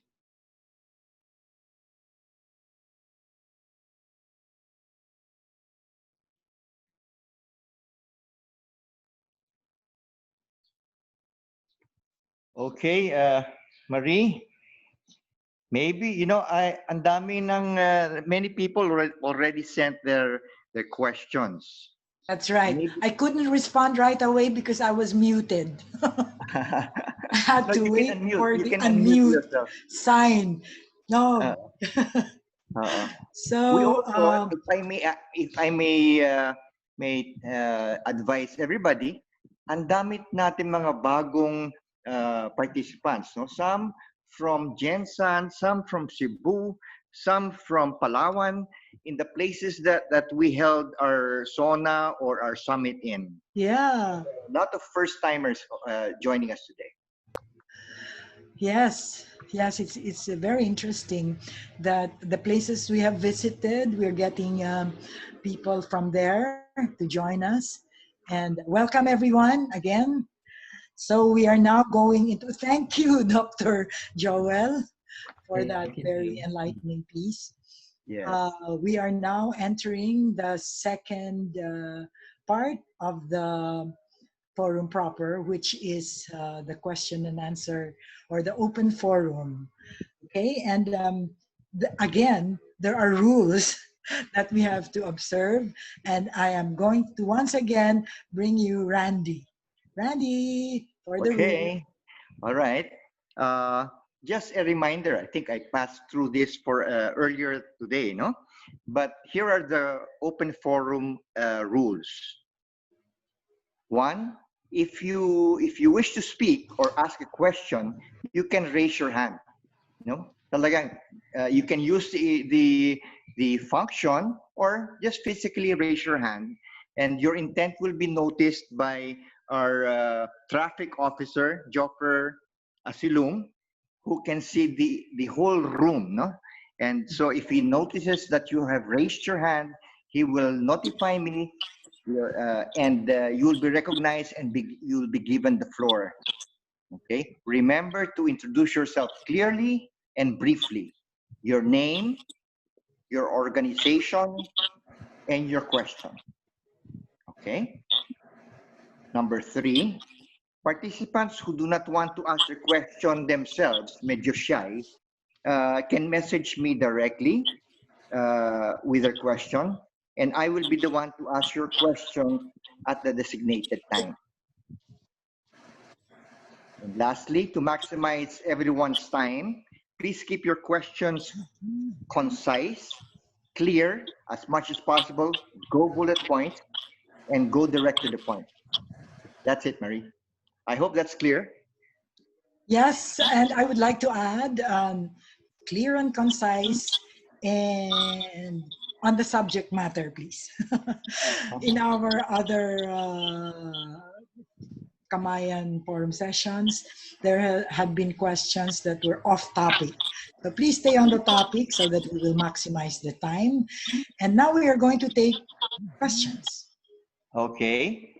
Before we get to the questions, allow me, Marie, to read some of the chats that came in. Okay. We have Jeanette Razo greeting everybody a blessed June 19, it being the birthday of Dr. Jose Rizal and the solemnity of the Sacred Heart of Happy Jesus. birthday! And sabi niya, this is my first time to join Kamayan. Welcome, Jeanette. Yes. We have I hope you will join us again next time. Yes, we have several people who greeted everyone a good afternoon.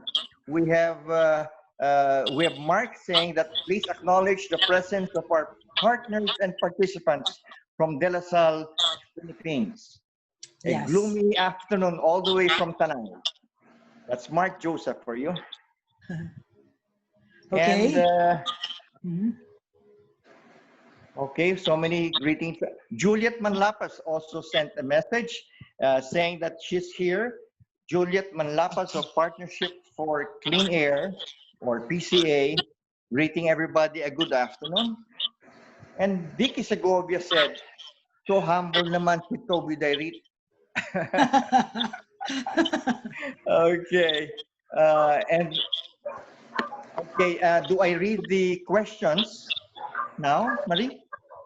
Yes, I know, but we will, let's wait for those who want to ask their own questions. All right, sure, okay. Oh, there's Nina Gala is raising her hand. Hello. Hello, Nina. Can you hear me? I'm so happy to hear you. Your microphone is working. Can you hear me now? Yes. Can you hear me? Okay. Hi, everyone. Welcome to our maiden session online. And I suppose we will be having this for several months still, at least. And so, in a way, I thank God for this technology where more and more people from far parts of the country can join us. Thank you, Toby and Dr. Lopez, for very informative talks.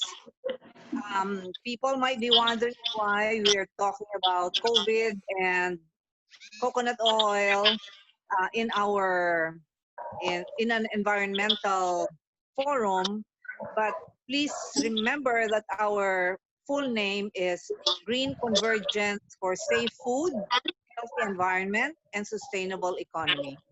So when there are technologies, programs, or methods that address our need for safe food, healthy environment, and sustainable economy, we feature them. And so by focusing on natural ways of addressing diseases and other issues, they are in the paradigm of green convergence. So may I ask one question for each of the speakers? Go ahead. Dr. Dairit, coconut, as you pointed out, is used by many people in the tropics.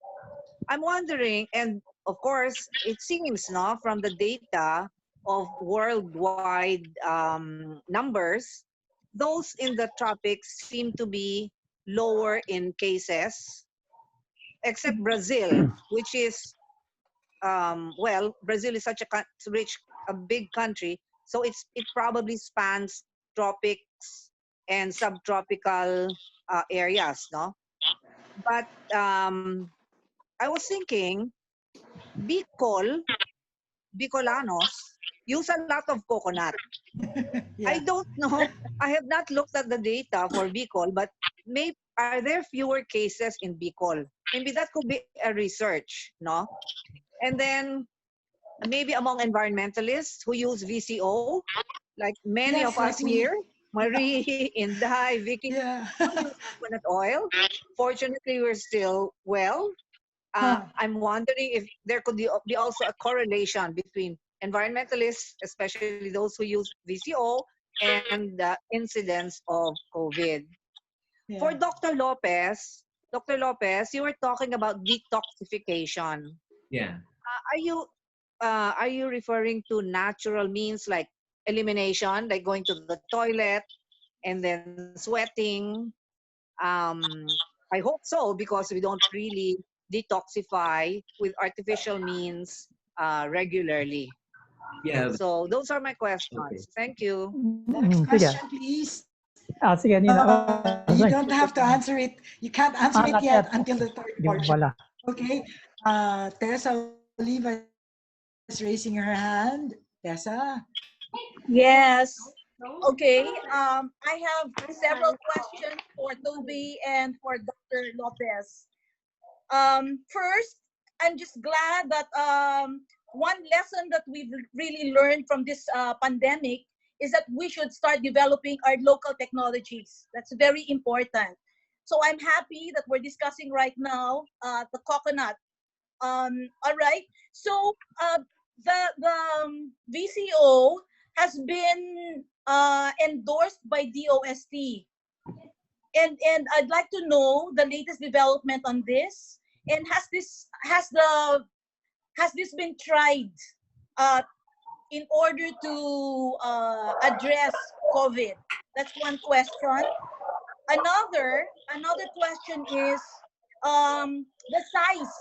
the size of COVID-19 is very small, 2,000 times smaller than PM 2.5. So does that mean that this can penetrate the cloth masks that we are wearing? So that's a second question. And I think at the end of this session, we should write to government. So which department of government should we write to in order to really develop local technologies here in our country? So those are three questions for Dr. Dairit. I have a question also for Dr. Lopez. One is about maintenance medicines that we use for hypertension and cholesterol. These are synthetic, I think, most of them. Are there natural alternatives? Do this maintenance, this artificial or synthetic medicines lower our immune system? So that's one question for Dr. Lopez. And another one is on the adequate detoxification. How is this done? You said it's good to have it annually or semi-annually. Now, is it expensive? So those are my two questions for Dr. Lopez. Thank you. Thank you so much for the very informative talks. Thank you, Tessa, for the interesting questions. I can't see everyone, so maybe Jofer can identify other people who are raising their hands. Jofer? So far, it's Miss Vicky Segovia, and earlier, Miss Early Lopez just raised her hand, if I'm correct. Okay, then let's hear from Vicky Segovia first, and then Early Lopez. Vicky? I was clapping. I was not raising my hand to ask a question. Miss B, excuse me, your voice is not that loud. Has she unmuted her microphone? Yes. Okay. So then if she's not ready, let's listen to Early.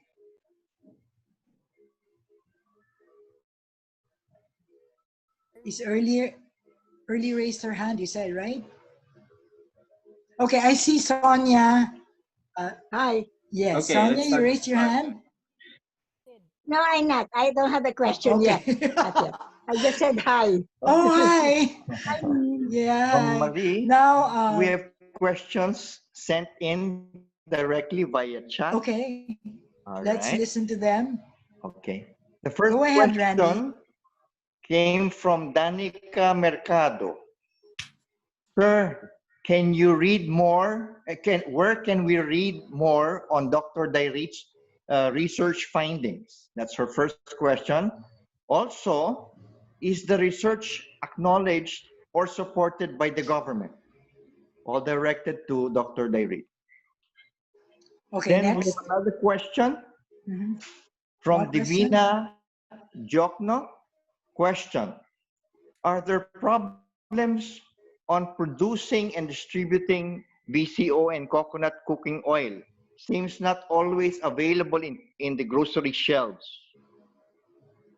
Then she says also, I only know 2 brands that sell coconut oil. And for VCO, there are several brands, but are they all of equal quality? Of course, I like ProSource. Uy, commercial na to. I like ProSource. But the other day, I had to buy another brand, Green Life.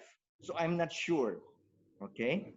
So which is better, ProSource or Green Life, or are they the same in quality? Okay, now let's another Randy, let's stop the chat questions because I see Vicky already. All right. Vicky, oh, you can ask your question now. You unmute yourself. She's I actually can't hear unmuted you, already. Vicky. Oh, but She has to go how come near I to her don't speaker button or her microphone. hear her? Mic on. Pa.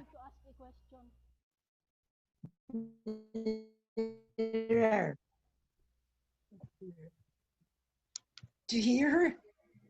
No. No. I don't hear her. Vicky, we don't hear you. O, We iba na can't muna hear you. siguro for a while. Is Early ready? Is Early ready with her question? Early? Miss Early is not available on her video actually. I think she went outside.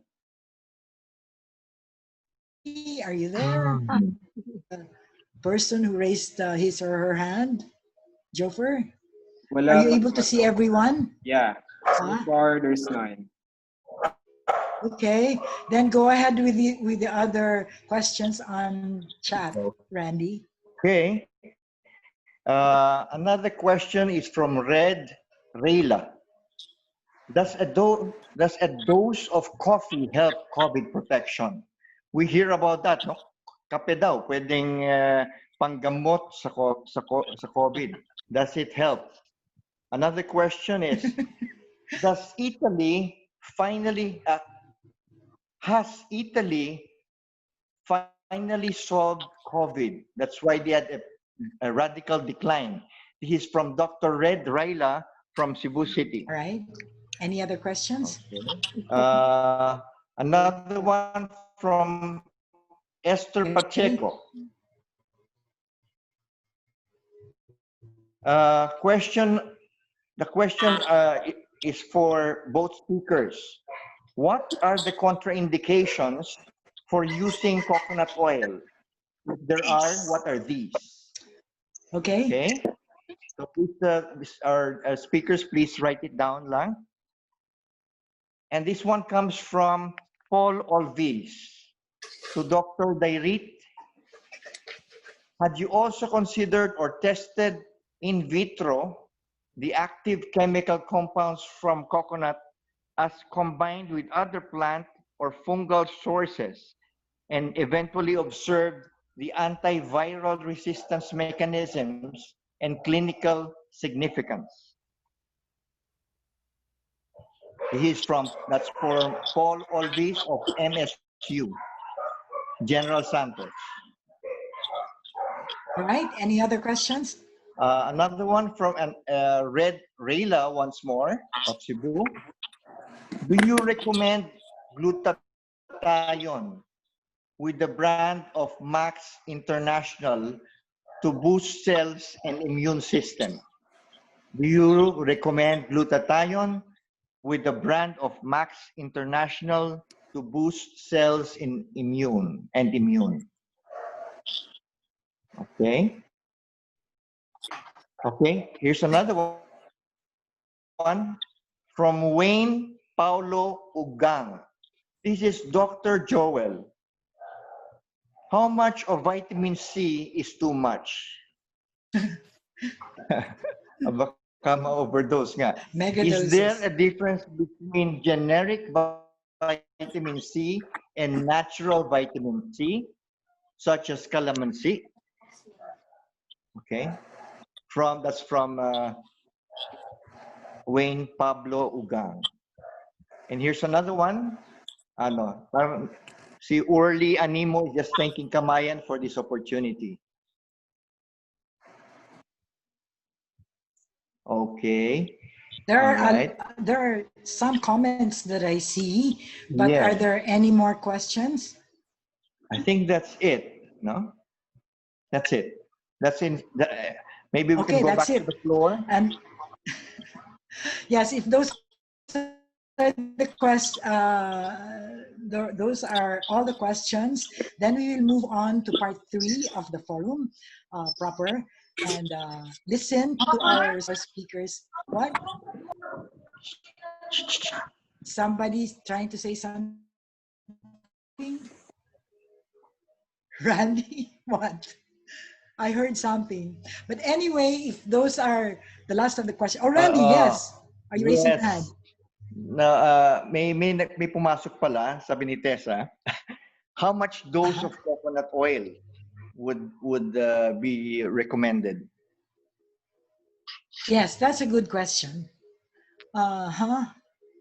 And Miss Marie, one last question. Okay, Mark, go ahead. For Dr. Lopez, can you project how long does this COVID pandemic would last, both in the Philippines, or could you give at least on an international perspective also, given the status quo and the band-aid solutions that this government is giving, and kung kailan pa kakayanin ng mga medical personnel natin? So that's my question for Dr. Lopez. Thank you, Mark. And well, am I allowed to ask a question? Of course. Okay. Dr. Joel mentioned cacao as a good source of what's this? Antiviral. Yeah, but I just want to confirm it because I started using cacao powder several months, 2 months ago, I think. In lieu of coffee, I just want to share this with everyone. And because I have high blood pressure, I'm hypertensive. So it also, I think, answers Tessa's question about the maintenance medication. I started using drinking cacao in the morning, and skipped coffee. And, it gives you the coffee boost. Malakas din ang boost niya. It gives you a good feeling. And I noticed that my blood pressure was steady at 120 to 130 since I started drinking cacao. So I want to ask Dr. Joel if this is there is a scientific basis for this, or if it's psychological. So that's my question. Okay, so I think that's the last question.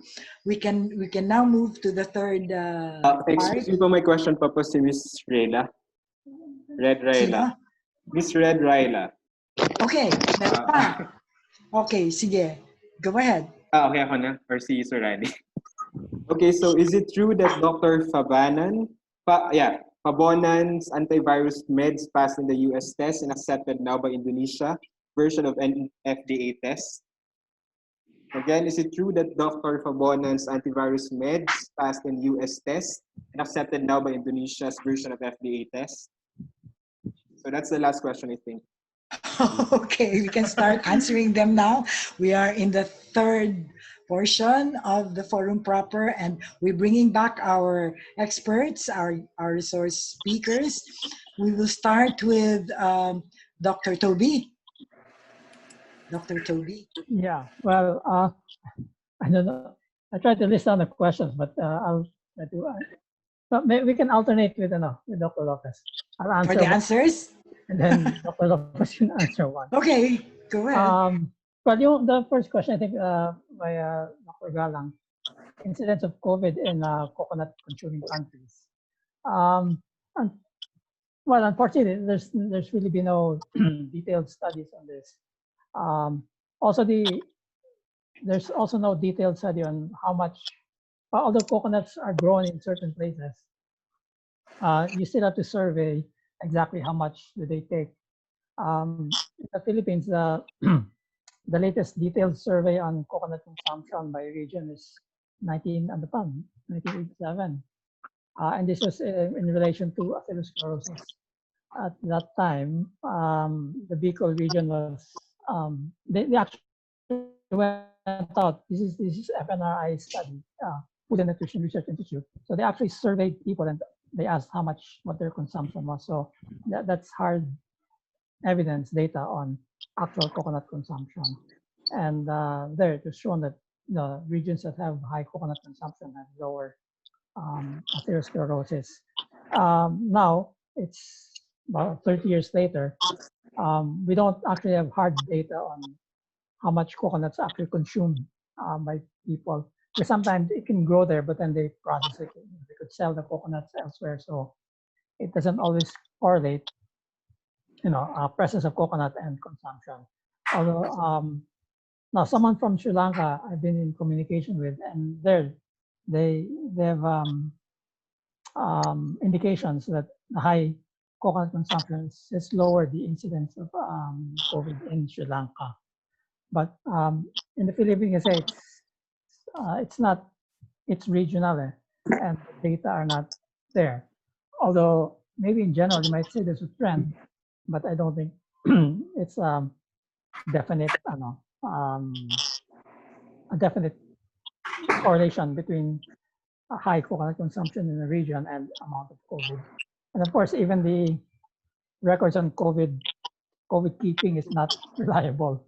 So it's a difficult, it's a difficult question to answer, with specific evidence. So Thank you. Kasi Dr. Lopez muna. Okay, do you want to alternate now? Shall we listen to Dr. Joel for a question asked of him? Yeah, I wasn't able to get the first one, but it's basically about detoxification, right? Yes. With detoxification, these are things that you could actually may do at home. So there are home-based detoxification procedures that you could do. For instance, there's fasting. Fasting could help improve your detoxification process, and some people may do like water fast or juice fast, or just abstain from certain foods that has a lot of allergen. And they could find out more about that if they do tests such as the food intolerance test. Other things that they could do at home include what we call functional or medical foods. So there are nutritional companies that already offer this. So instead of taking like one pill to, let's say, improve a certain condition like diabetes, you're taking a functional food, which basically would cover for a lot of like underlying processes that occurs in someone, let's say, with diabetes. Because if a person with diabetes sees a doctor who specializes in diabetes, they're just given something to control their blood sugar. but underlying conditions like or pathologic processes such as inflammation or nutrient deficiencies are not being addressed. Like if I see a diabetic patient, usually they have a lot of chronic inflammatory processes happening, such as chronic pain, like neuropathies. So sometimes I may give omega-3 fatty acids to help with that, or I may recommend some nutrients such as alpha lipoic acid, which is really effective for peripheral neuropathies. So this would also cover for Tessa's question earlier. Are there meds? Are there with maintenance? Are there meds that could actually replace maintenance meds? Yeah, basically there are natural remedies that could actually replace majority of the synthetic medications that Oh, people nice. use. The problem is all doctors, including myself, are all trained to use medications to treat symptoms. The problem with that, with symptomatic treatment, is that if you remove this drug, eventually the problem can go back. A good example is high blood pressure. Early, usually your blood pressure would stay normal. However, once you get off or you miss a blood pressure medication, your blood pressure goes up. This is because a lot of these maintenance medications, they only treat the symptom. And by the way, high blood pressure is just a symptom. We need to address the underlying causes of illness. Like in high blood pressure, it could be due to stress. It could be due to heavy metal toxicity, like if they have too much lead or mercury, those things could actually raise your blood pressure.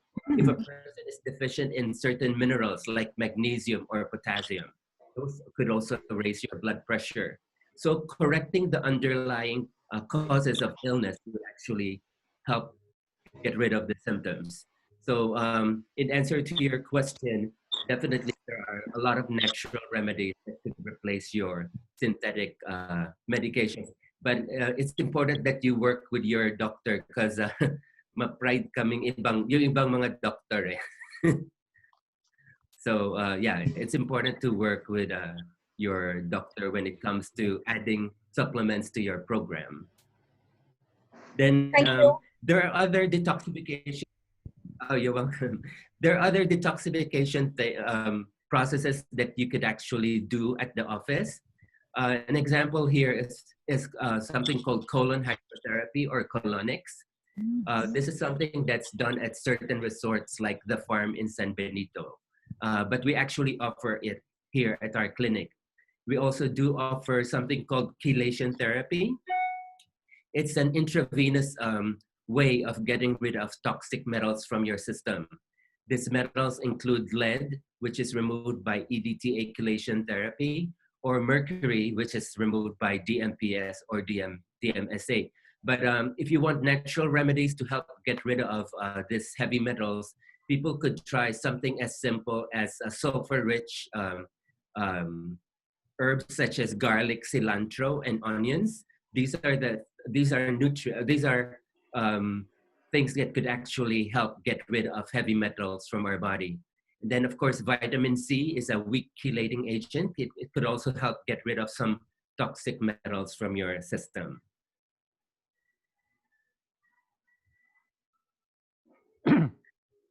Okay.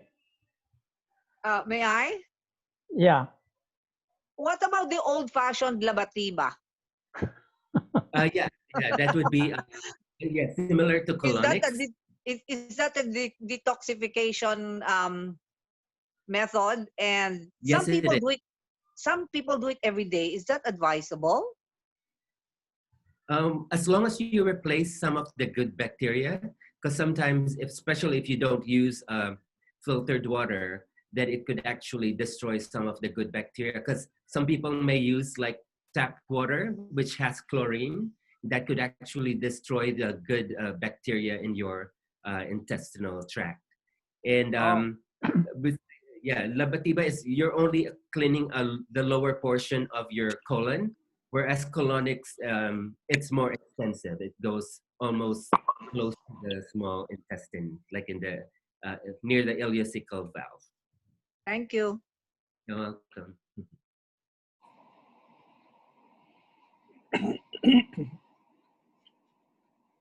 Yeah, well, okay, I'll answer some of the the questions that were given. One is the government support, and there was also a question about the clinical studies.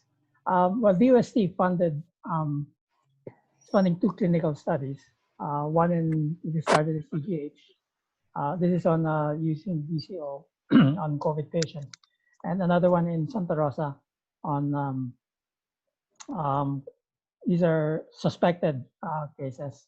So they started about 3 weeks ago, and so they're ongoing, and maybe it take about 1 month or 2 months before they release the results. Yeah, so there's government support. It's coming from the UST. Unfortunately, DOH is not really supporting any of these clinical studies. Maybe I'll go. There's a question about cloth masks because of the small particle size. Well, I think it's already been discussed that cloth masks don't really protect. Well, nothing really protect 100%. The the coronavirus particles are really small, but I think to expect that you can completely prevent the entry of coronavirus is probably not feasible. In fact, most of these N95s they're synthetic material. So if you've seen the news, we now have a problem of too much plastic pollution because of all the masks. So there's a downside to trying to be using the most efficient protection because these are expensive and not reusable. So it's really just adhering to the recommendation. Use a cloth mask to minimize, and then keep 1 to 2 meters away there, and usual sanitation advice that's given. Yeah.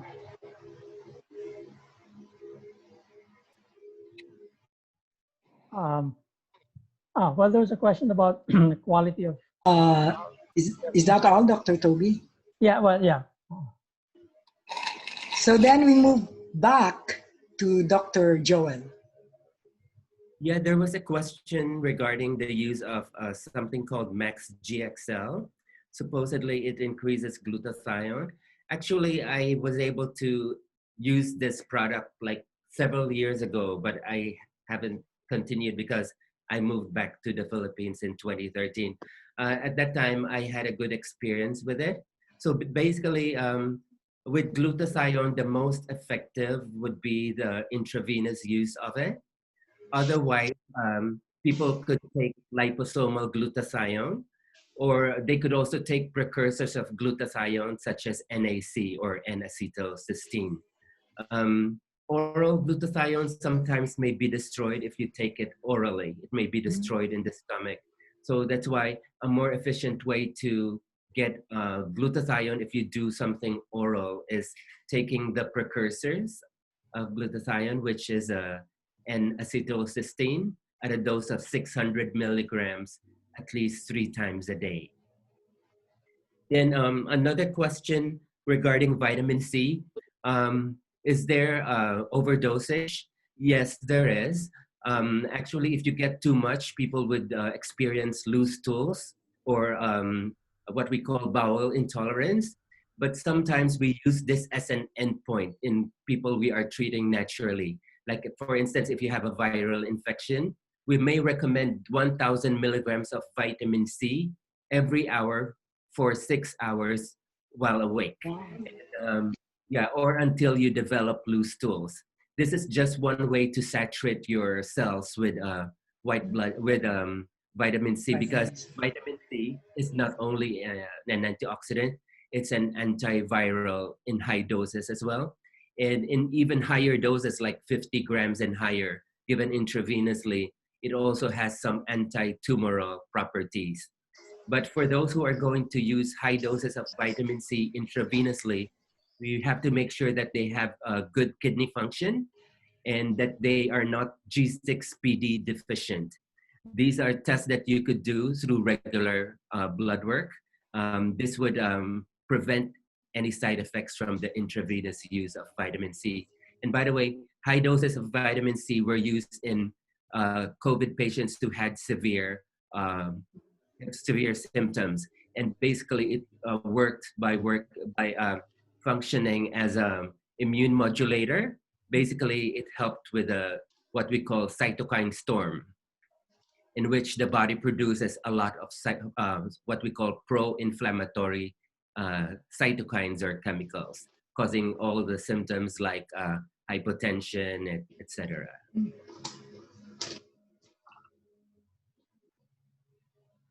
And there was some other question regarding COVID. How long will it last? Based on the history of other coronaviruses like SARS and MERS, they only lasted 2 years, supposedly, even without the use of vaccines. So, and it takes about a year or two to create a safe and effective vaccine. So probably by the time they create one, it may not be present anymore. Or it may have mutated so much that the vaccine won't be effective at all. Boy. Really important right now is to take care of our immune system with the 10 steps that I recommended earlier. And of course, use immune boosting supplements, use immune boosting herbs and plants and medicinal fungus. Interesting. Okay. Okay, back to Dr. Toby. Yeah, there was a question about the dose of coconut oil. Well, of course, the clinical studies are still ongoing to actually validate, the dose that's used.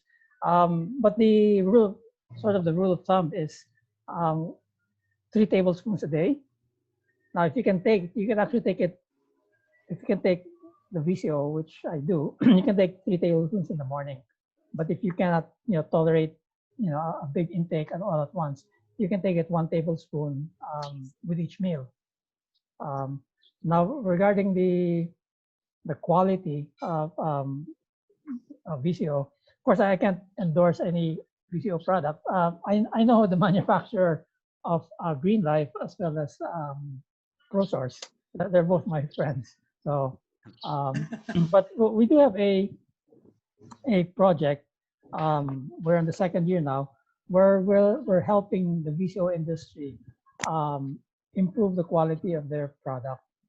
I think the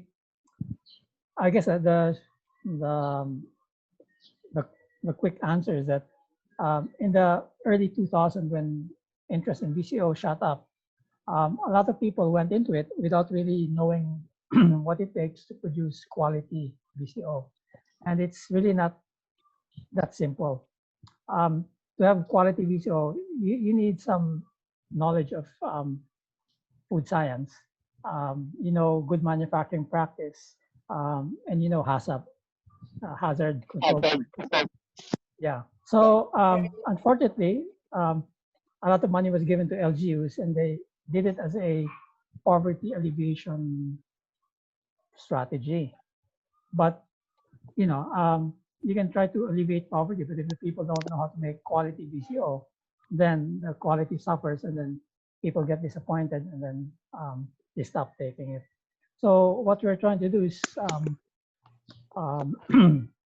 help the VCO industry produce quality VCO consistently, and hopefully, the project we're doing will achieve that. So, yeah, hopefully we can look forward to quality products in the future for VCO. Okay, have we gone through all the questions, or? Oh, Dr. Lopez, you haven't answered my question. Yeah, about cacao. So cacao is rich in something that we call polyphenols. So basically it has antioxidant properties. Mm-hmm. And not only that, it's also rich in what we call magnesium. So magnesium helps lowering blood pressure. and it also helps with depression and anything where there's stiffness in the body. So high blood pressure, asthma, fibromyalgia, and muscle rigidity. So it helps with all those things. So yeah, there are a lot of nutrients that you could find in cacao that actually would help with a lot of ailments. But you gotta get it in its natural form, since like milk chocolate is not that healthy compared to dark chocolates. Yeah. Yes. Yes. Okay. Are there any other answers to any other questions that we missed? If there aren't any, we're going to close. Marie, Randy, yes. I know we already passed the portion where we field the questions, but we have one coming from Roshani Gallardo. I believe this is the first time that she joined us. The question is chia seeds effective for detoxification? I would imagine this would go to Father Joel. You're breaking up. I can't understand what you're saying. Or is it just my internet connection? Maybe Yeah, it's your connection. Go ahead. Go ahead. Go ahead, Randy, please. All right. Pahabol to, no, from somebody who probably joined us for the first time, from Rosaini Gallardo. And her question is chia seeds effective for detoxification? Yeah, any type of food that's rich in fiber is helpful in detoxification. And of course, this are rich sources of omega-3 fatty acids as well. So they have anti-inflammatory benefits too. But anything that's high in fiber, whether it's be soluble or insoluble fiber, would be beneficial for the detoxification process, as well as lowering cholesterol or harmful cholesterol levels. Okay, thank you. Thank you. Okay, no more? If there aren't any more, I think, Randy, you might want to read some of the comments that came in. The, congratulatory stuff like that. Okay. All right. Go ahead, Randy. Hold on. All right. Okay, may mga pahabol. That Miss Gallardo, the one that yung humabol, is from Mindanao State University. Okay. So, okay, I have a thank you from Rosane, from Miss Gallardo. Na siningit ko, sabi ko baka tapos na, no, but we'll try to get your question through. We have also another thank you from Fainma Olindag. Okay. All right. Here's another one from Janet Razo. Maraming salamat po sa mainit na pagtanggap. Ako po'y nagtuturo sa St. Louis University at graduate student sa University of the Philippines, Los Baños. So this is probably from Baguio pa siguro to. I am a strong advocate po ng planetary health ng ating bansa at ang mga natutunan ko sa inyo ngayon hapon ay akmang-akma sa Philippines. Maraming salamat din, Janet Razo. Okay, I think that's it, Marie. Okay, that's good. Thank you very much for all the comments, the messages that you sent via chat. And now, since we did not, we're going to close the third portion of our... Question. Okay. Question. Go ahead, Nina. Okay. Okay, we've been talking about virgin coconut oil because it's really unprocessed practically, no? But what about coconut oil as cooking oil? Or coconut oil which has been extracted by heat? Okay, so ito beyond, of course, no? And then, what about the quality of coconuts? Is that something to consider among varieties of coconuts? Thank you. Yeah. Yeah, those are both for Toby. Yeah. Yeah. Well, this quality of coconuts. The most common coconut variety we have is what they call yung Laguna Tol, yung mataas. And that one contains anywhere from 45 to 53% lauric acid. Now, the new varieties which PCA is producing for replanting, and some of these are yung mga dwarf coconuts have higher lauric acid. Oh. But they're not that popular because sometimes the farmers say yung infestation is also a issue. So they're familiar with the tall variety and how sturdy it is.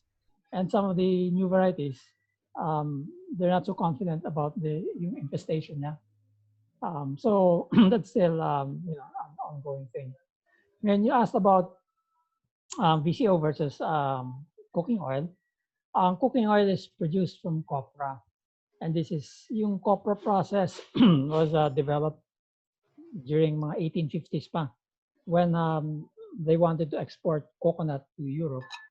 It would be exported in the form of copra. So they would dry the meat and then put that on the boat and then send that to Europe, where they actually use it for cosmetics and other stuff. But that practice has continued until now. So it's almost a 160-year-old process.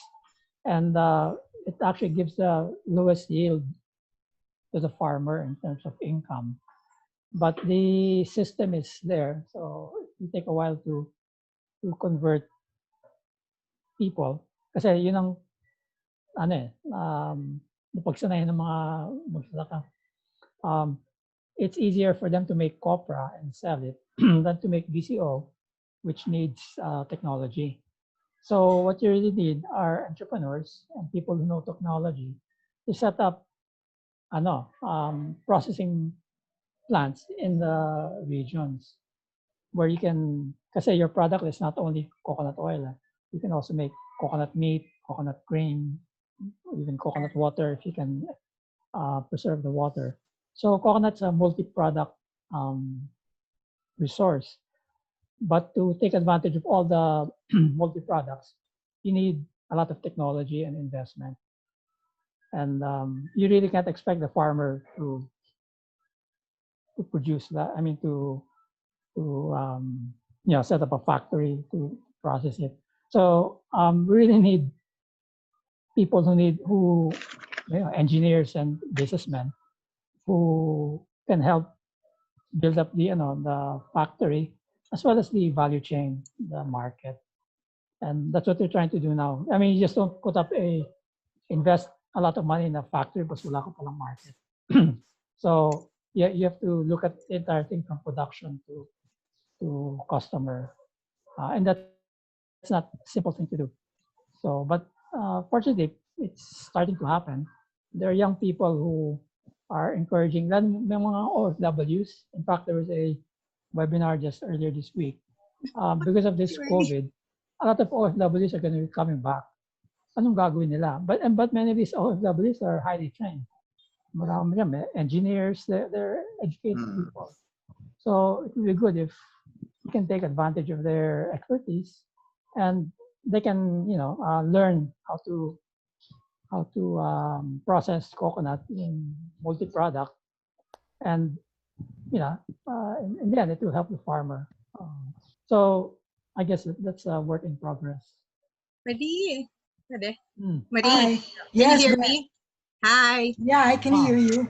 Okay na. Mag-greet muna ako today. I'd like to remind everyone, it's the Feast of the Sacred Heart of Jesus. So it's good to be with you guys today. Our heart for each other and for Mother Earth and for our country kasi Rizal, di ba? Okay. Second, it is also Laudato Si anniversary in a way yesterday. But the more important thing that I want to announce that I really feel that you need to know, and we are doing something in line with it, is that the Vatican released a new document just yesterday, just a few hours. And it is a 200-page document. It is parang like a supplement to Laudato Si. It's a user's guide.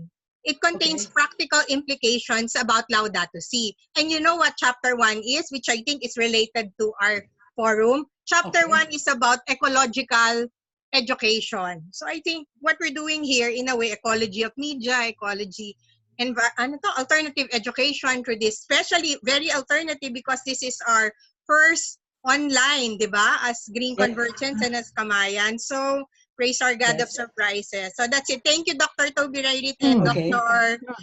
Dr. Jose Lopez. Right. Thank you. Thank you. Yeah. Dr. Toby and Dr. Joel.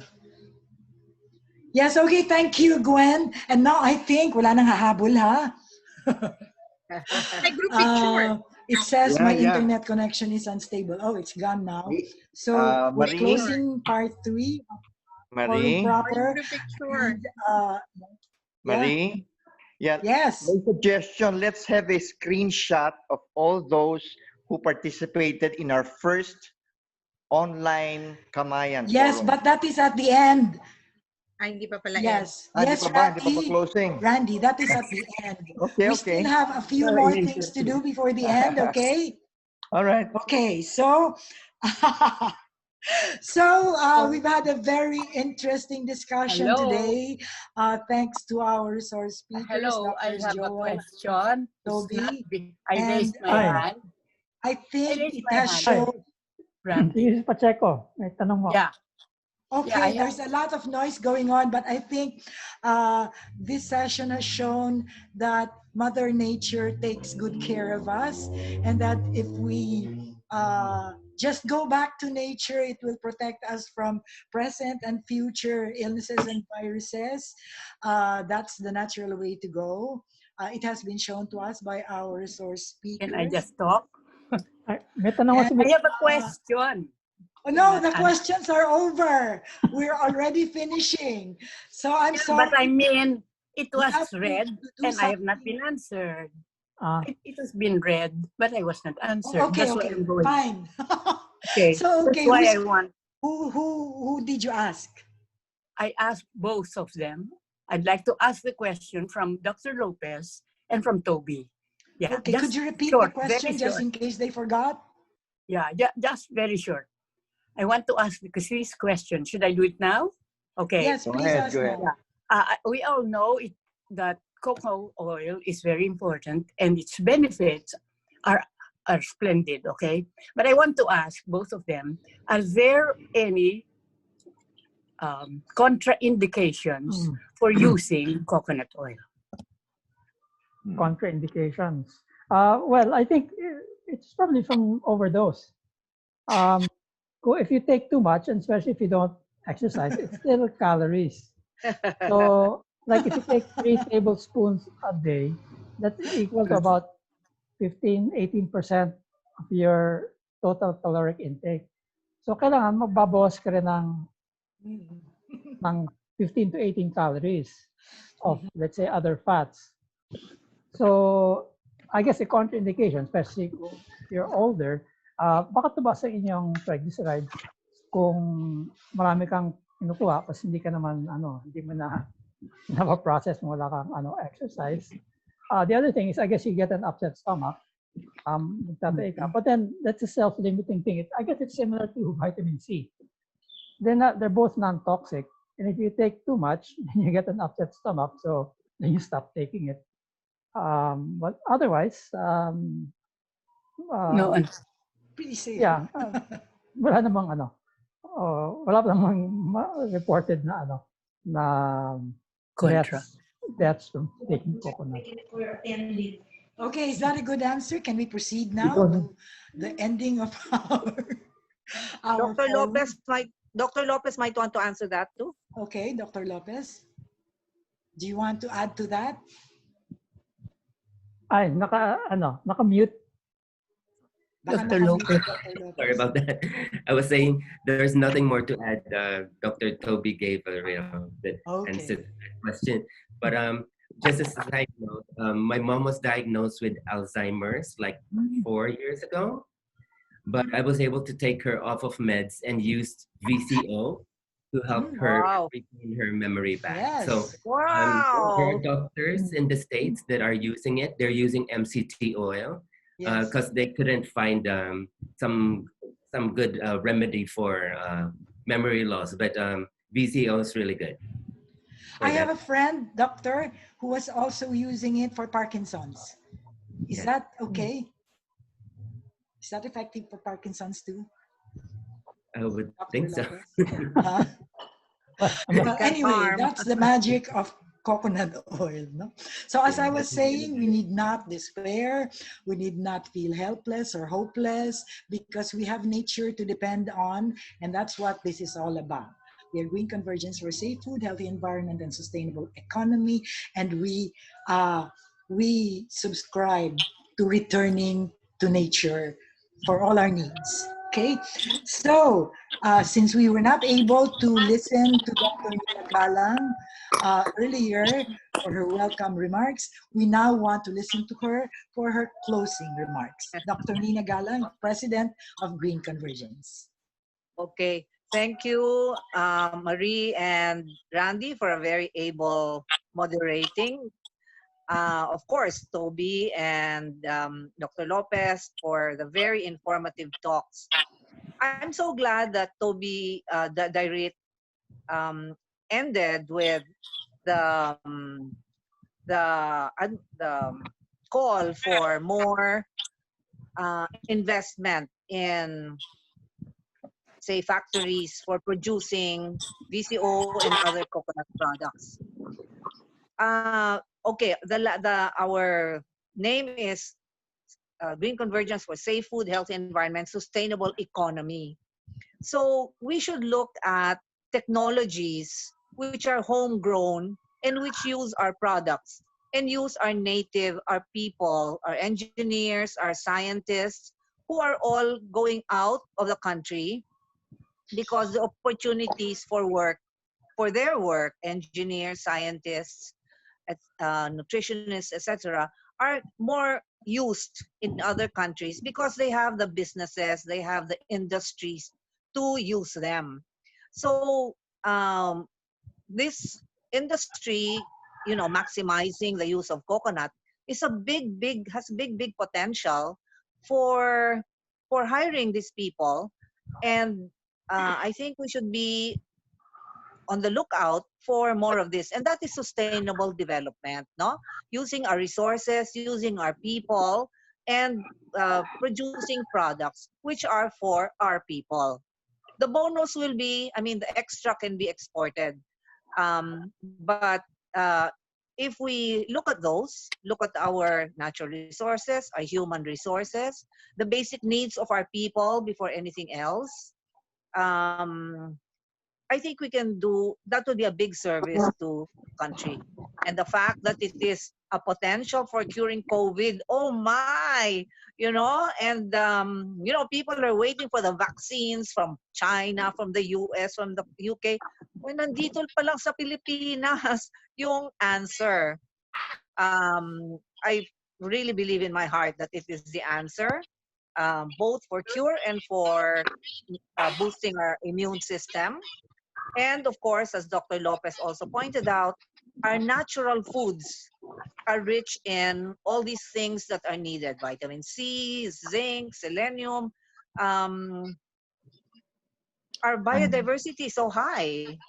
So it's not hard to imagine that we have all these sources just here in our ecosystems. So again, thank you everyone for joining us. We'll see you next month.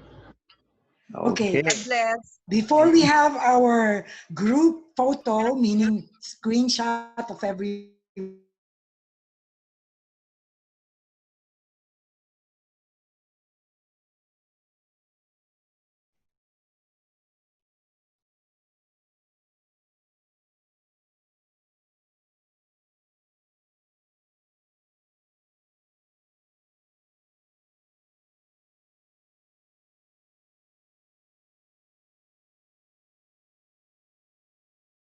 Convergence website.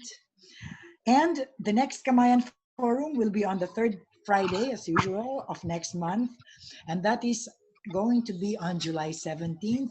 We hope we will see you then. Until then, remember to, as Dr. Joel said, laugh because it is a very good antioxidant. So let's all laugh together.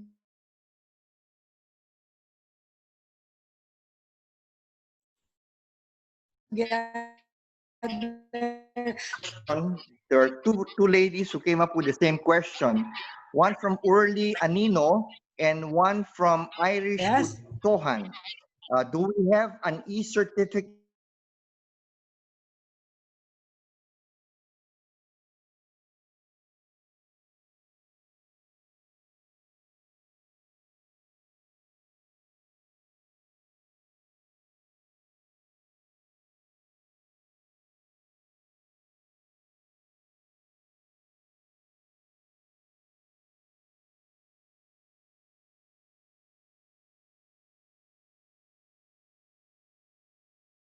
Smile.